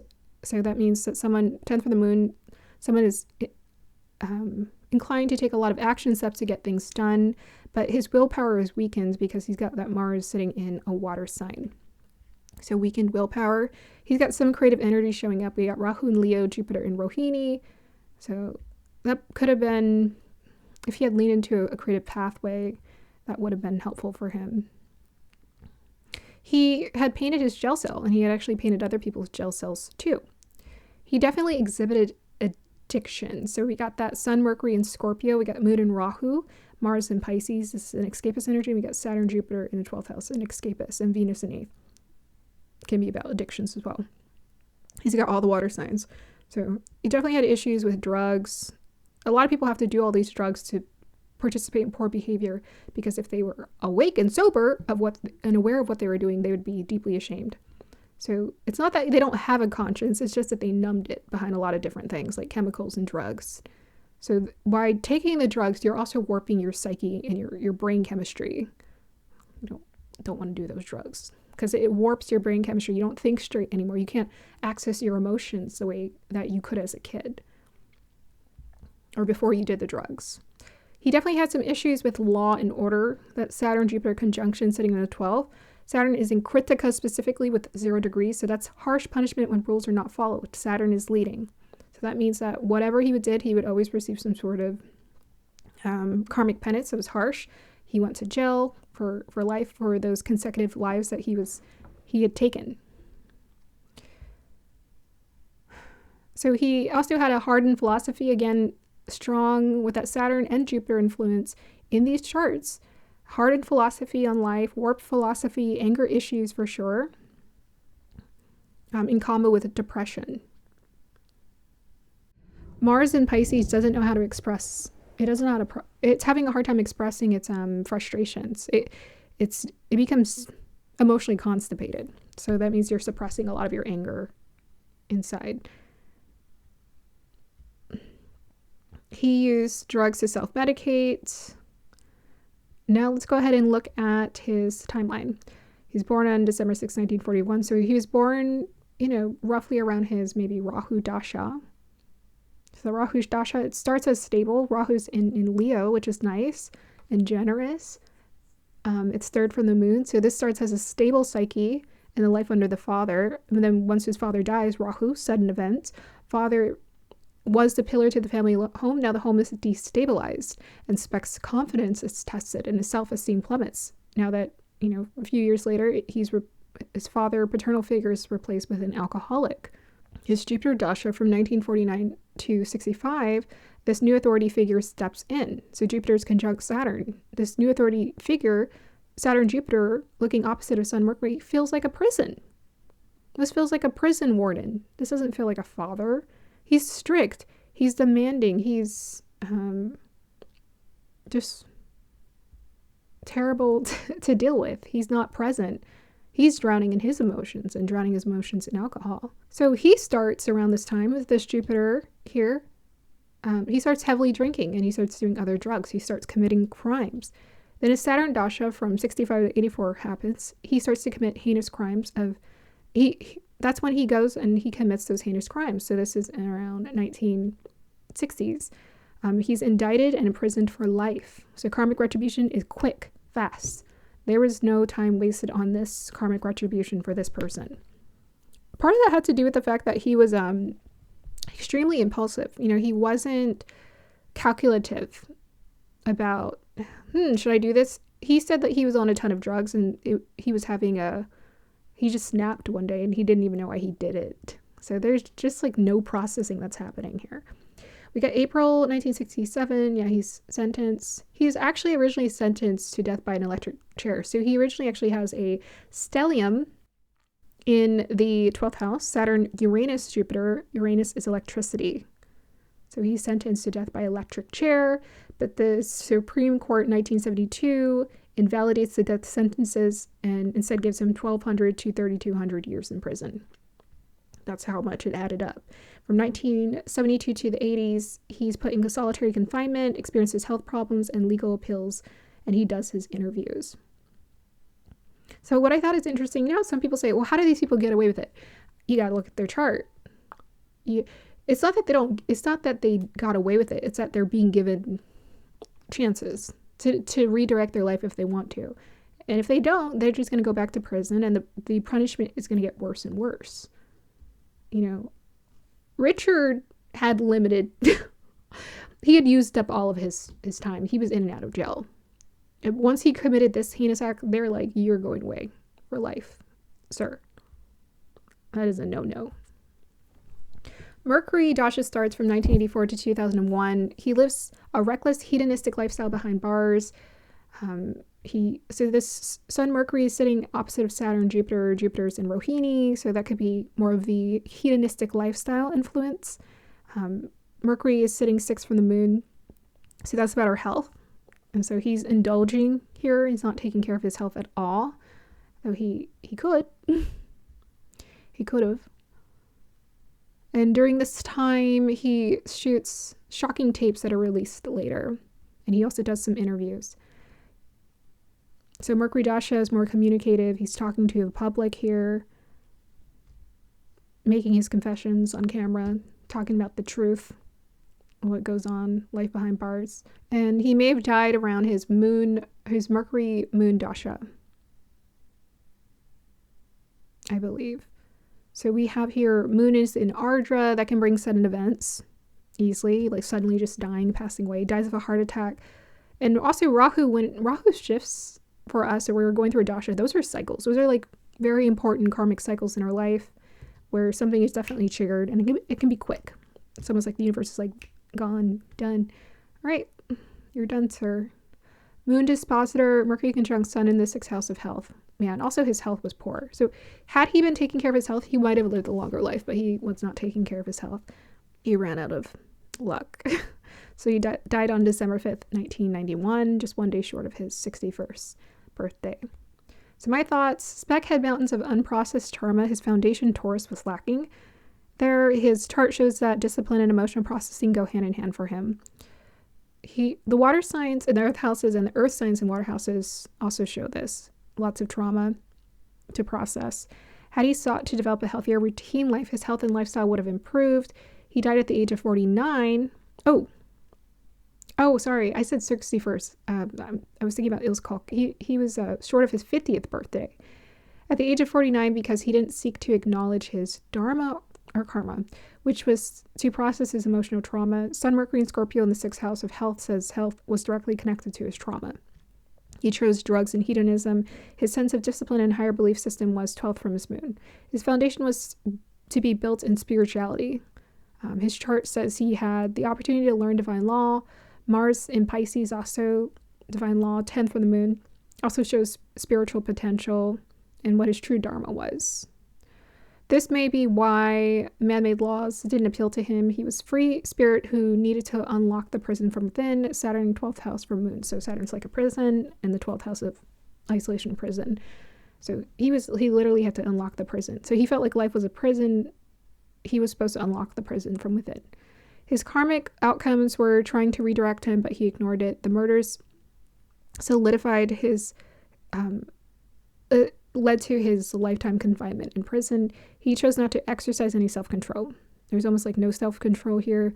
He chose to take drugs that uninhibited him. Whitney Houston, who also had a sun in Cancer, hers was Sun, Venus, and Cancer in the 6th house, also had an addiction issues. Her life too was cut short with her choice to do drugs as well as her career opportunities. When she was disciplined, her voice talent thrived. Speck exhibited the aromatic frequencies and the majority of the traits for poor mental health, emotional, and spiritual health. He may have had potential to inspire people through overcoming trauma and perhaps writing a book about it. Yeah, he actually, I think, would have done really good as a counselor. Like, if he had healed from his addiction, he would have done good as an addiction counselor. That's what I'm seeing here. But it's a heavy chart. I feel the weight of that. Let's go ahead and move on to our next person, Dennis Rader. Dennis Rader was born in Wichita, Kansas on March 9th, 1945. I like to refer to him as the deadly father next door. He's infamously known as the BTK killer. He used BTK as a moniker for bind, torture, and kill. Dennis appeared to take on two personas. Married, church-going father by day, stalker, executioner by night. He was described as being a very well-behaved, mild-mannered man, but in truth was hiding deep resentment. He was the oldest of 4 boys, and looking at his chart, it's apparent that his parents put pressure on him to help with the family.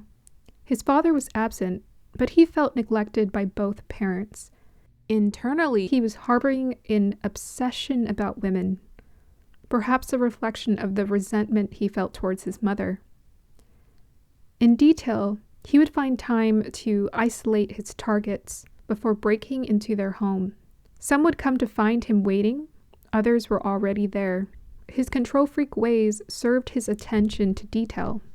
Dennis Rader claimed that from a young age he had Factor X, or a demon in him. He had weird sexual fantasies. When he had tied a chicken, it gave him these sexual feelings. He was even aroused when he saw his mother suffering. She had been panicking about something that perhaps she had lost. He then started to imagine people in pain while pleasuring himself. His fantasies were clearly sadistic in nature.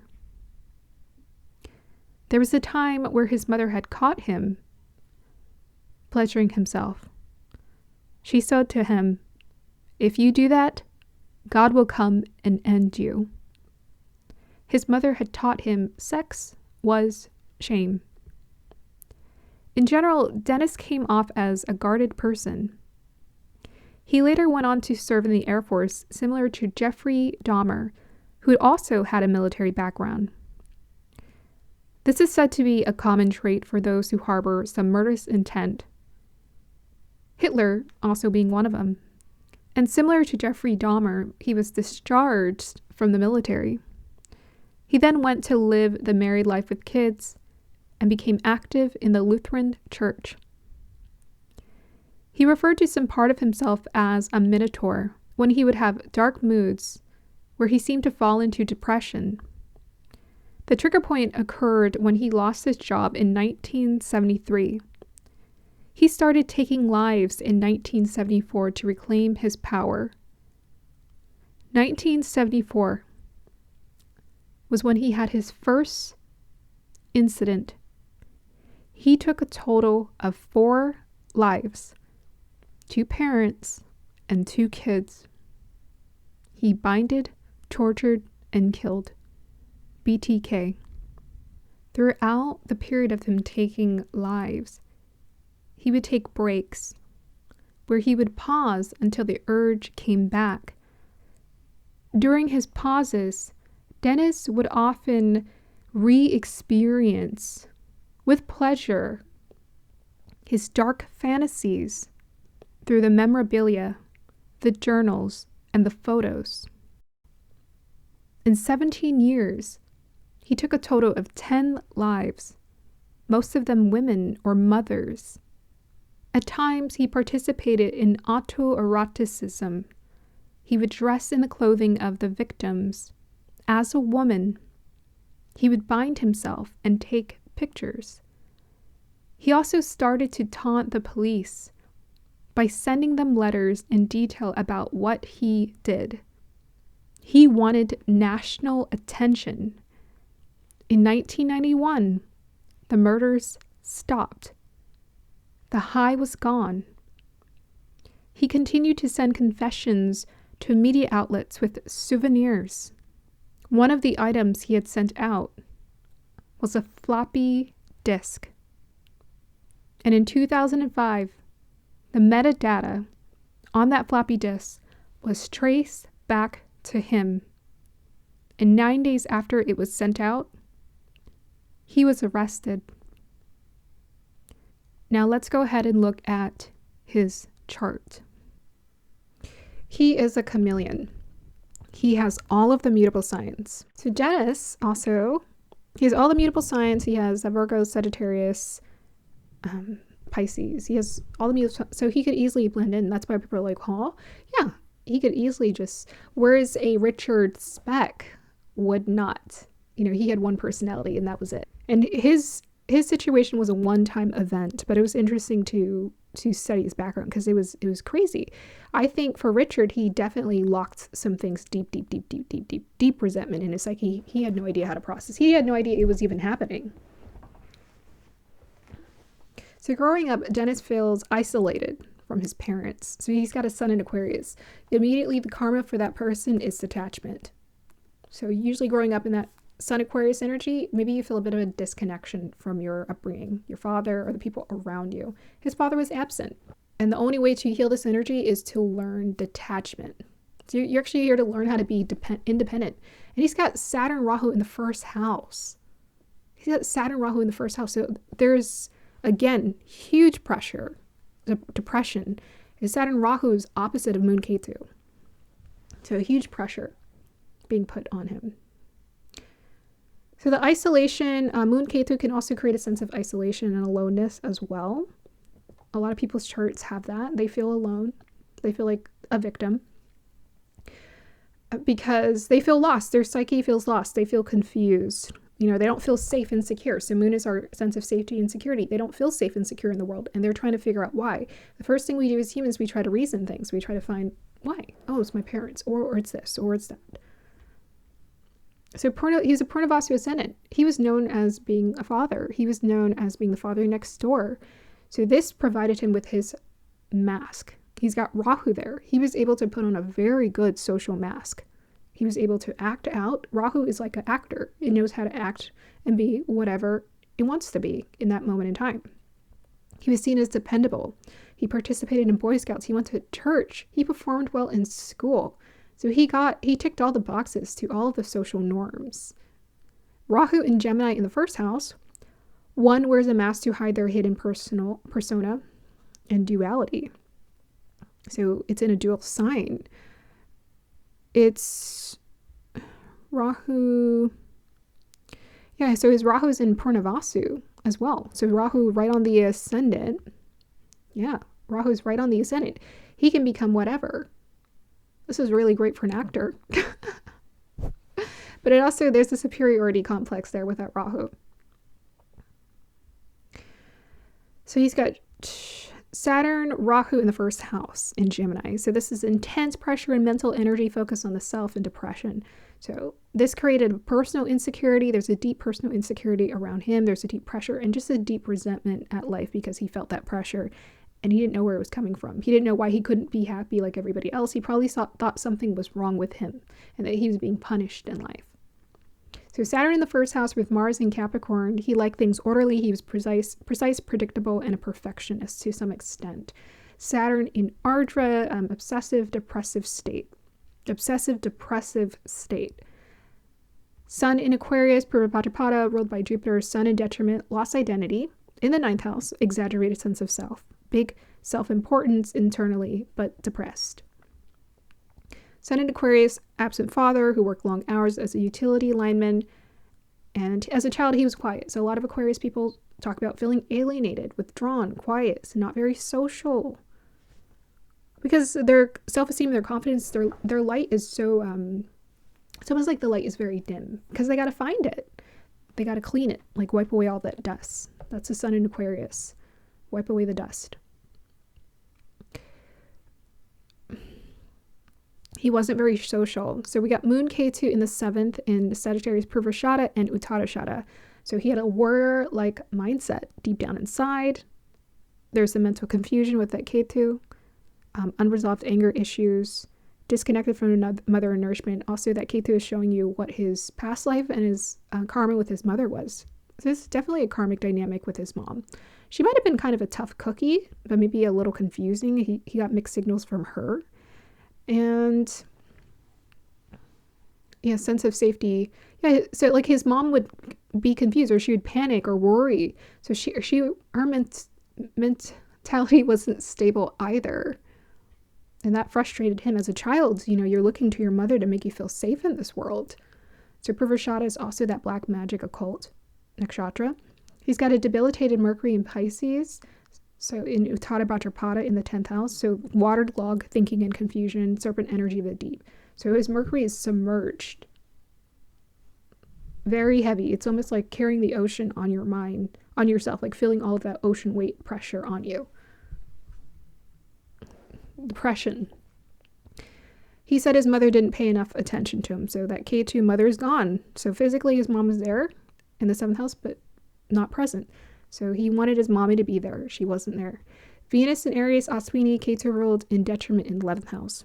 He's a social individual, but it also creates a complex relationship with women. So yes, he got married to his wife and they had a relatively normal life, but deep down inside he was harboring some feelings, some resentment probably towards women, a reflection of his mother with that Venus in Aries.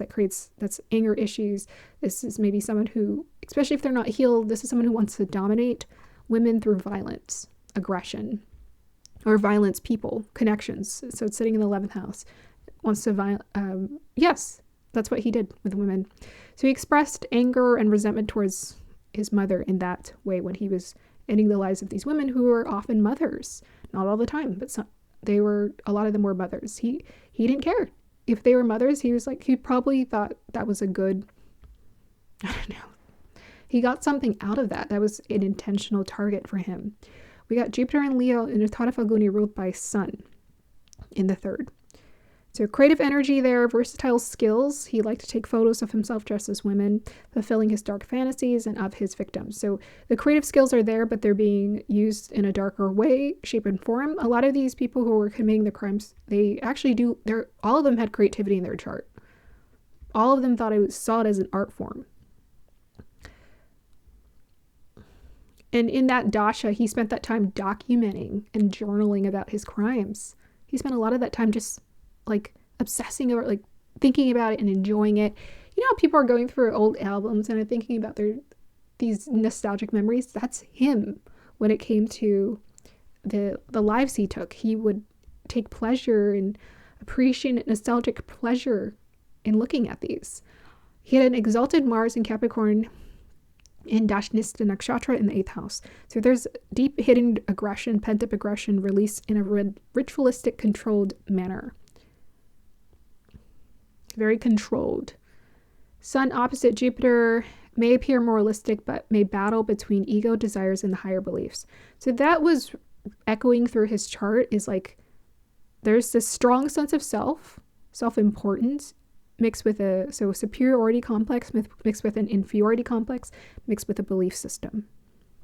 And he went to church. He became the president of the church at one point. So he may appear moralistic, but may battle between ego, desires, and higher beliefs. Saturn opposite of the moon, this creates mental pressure. And I was looking at his pictures. He seemed to actually develop a receding hairline quickly. So I'm not a scientist, but I have noticed that, some people who experience that pressure early on in life, their hair goes gray really quickly, or they start to experience a receding hairline. And, you looking at his pictures, he looked like actually a handsome young man. And then, he started to get those like stress marks early on. He became a father. I'm sure he always felt this sense of responsibility in the world. Like, I need to be a father. I need to take care of my kids, my wife. He did that all the while doing the other stuff. So we have here Mercury in Pisces with Mars in the 8th house. So by the way, his dharma was responsibility. And he felt resentment at it. Like, why do I always need to be the responsible one? That's what I'm hearing. Mercury in Pisces with Mars in the 8th house, inner world of violent fantasies. So his inner world full of fantasies. A lot of these people who end lives in ritualistic ways, they're fantasizing about it. Especially if you got Pisces, you're fantasizing, but you're thinking about it. And then finally, you do it. Especially he has an exalted Mars. I'm going to act. And it's in the 8th house on top of that. So long before, he said long before, he had inner violent fantasies, and long before adolescence, he would take the lives of small animals as a child. He binded cats and dogs. He would watch them struggle. And through this, he would find control and helplessness arousing and powerful. So Venus in Aries, Moon in Sagittarius, Sun in the 9th, Mars in the 8th, Rahu in the 1st. One wants to feel powerful. I want power. But he got it through artificial means. It didn't work. Saturn Dasha. Okay. I don't know why I wrote that here. Ketu and Aswini here. Impulsive warrior leader in the past life. Occult black magic. Nakshatra, he's Purva Bhadrapada and Purvashada. So his sun was in Purva Bhadrapada, which is the occult black magic, very wrathful. Nakshatra, we got Purvashada as well. And then we got the serpent energy with Uttara Bhadrapada. So very typical profile of someone who's got those darker energies happening deep down inside. Let's go ahead and look at his timeline dashas. So he was born in his sun dasha, interestingly enough. His moon dasha, this is when the dark vanities started to show up from 1950 to 60. He learns to hide them. So we got Saturn opposite moon Ketu. Ketu also hidden. So he learned to hide his fantasies. He knew this was off. You don't just talk to people about this stuff. Mars dasha 1960 to 67. He serves in the Air Force. Starts collecting bonding materials. And the Mars in Capricorn in 8th, this is where temptations start really awakening inside of him to take action on it. And, he later acts on it. Rahu Dasha 1967-85, he marries a strict Lutheran woman. In 1971, he studies criminal justice at Wichita State University. Interesting. From 1972 to 73, he studied criminal justice. 1974 to 77, he works for a home security company. So Rahu and Purnavasu is like the energy of home life. He starts ritualistic hurting people in the 1974 during this dasha period. Many of the victims are mothers. He ends the life of a mother, father, and 2 kids the first time. 1977, he sends a letter to the police describing the crime. He wants credit for his work. That Rahu, me. It's about me. Rahu first house. I want credit for what I did. 1978, he sends letters to TV stations and police. He names himself the BTK killer. Rahu in the first identity. So identity, mask identity. 1979, he works for an ADT security service company. He's installing home alarms, and he uses this to his advantage to choose his victims. 1980, he becomes a father, Purnavasu here. And then he gets involved with the church.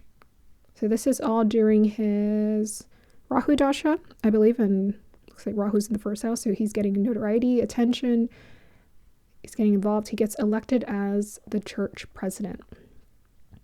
Jupiter Dasha starts 85 to 2001.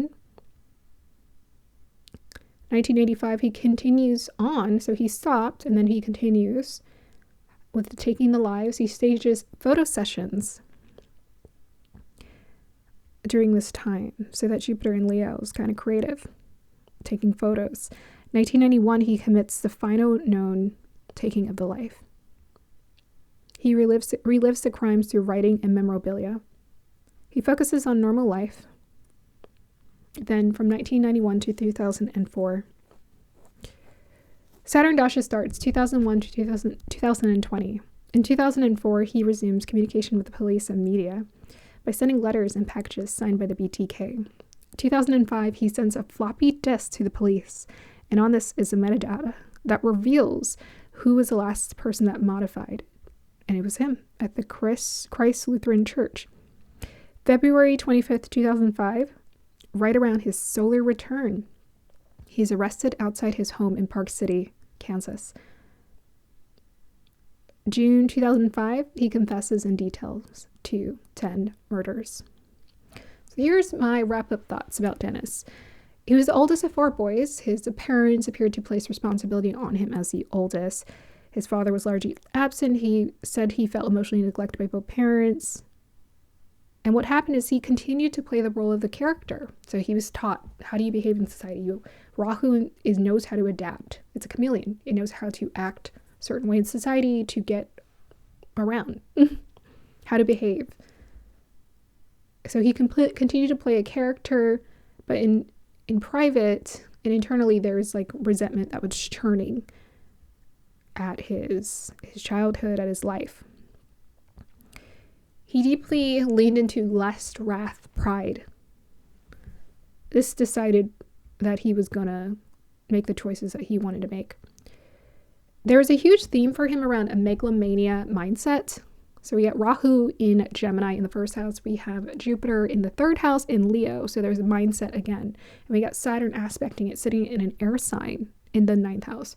So he really thought something of himself to some degree. That's why he did these things. Like it was a way for him to feel powerful and assert dominance. And actually, Jeffrey Dahmer has a sun in 9th house too. Very interesting to note. So these people really sought to become like a superior, higher than being through these acts. Megalomania mindset. Well, I can get away with it because I'm so... And he was not smart. He sent the floppy disk to the... He wanted credit for his taking of lives. That is not smart. He has a debilitated Mercury as well. So Sun and Jupiter connection, a huge lesson around... Oh, did I read... Yeah, so his Saturn Dasha also ensured karmic justice for him. We got to note that. His Saturn Dasha was like, boom. And I noted a lot of these people, Saturn Dasha comes, boom. Karma paid, done. People don't believe in karma. Karma is designed to protect us. 2, from ourselves, especially. We have the Sun and Jupiter connection here going on. So that Sun is opposite Jupiter, like strong self-importance. Strong self-importance, and I am God, right? Like, I am the religion. I am the thing. So I can do this. I'm shot to be shocked. I'm a God. I can hurt people and there will be no consequences. Some part of them is thinking this. So there's a huge lesson for him in around subverting the ego for higher ideals. He eternally gave into his egoic desires, overriding principles that could have kept him grounded. Playing into his fantasies secretly allowed him to play into what happened in real life. So playing into his fantasies mentally allowed him to take action. So yeah, fantasizing about these things aren't good.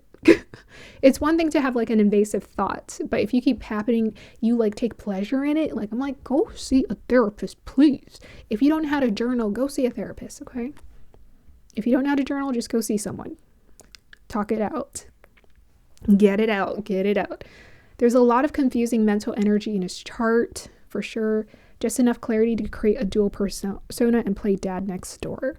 Saturn in Rahu Nakshatra in the first, conjunct Rahu in Pranavasu, Jupiter Nakshatra, Pluto in Cancer. Okay, I'm just listing all the energies. Pluto in Cancer, transformation. In Pusha Nakshatra, a Saturn Nakshatra, Saturn opposite of Moon. So where is his Pluto? It's in the second house.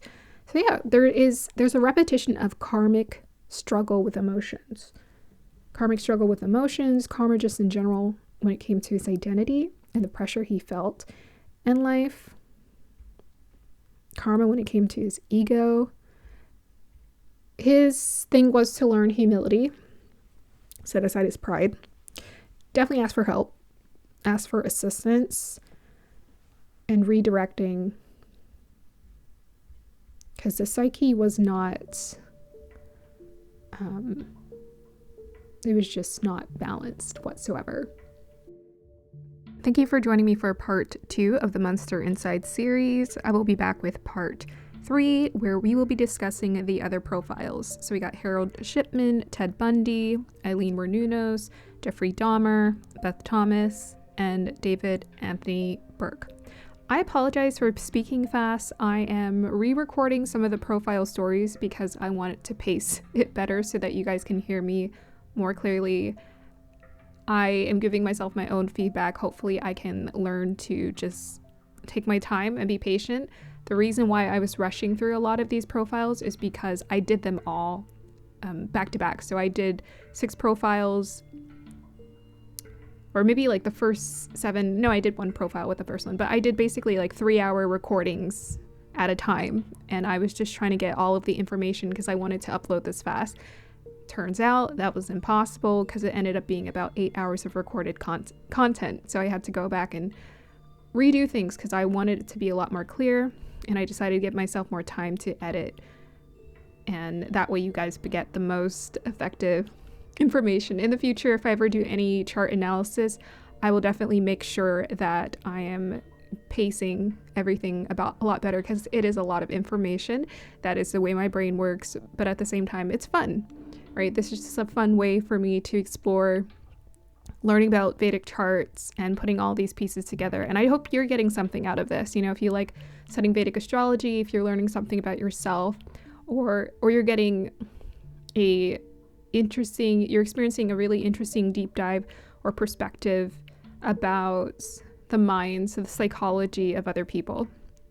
All right, I will be back with part 3. I hope you guys have a beautiful day or evening whenever you're watching this. I will see you next time. Bye.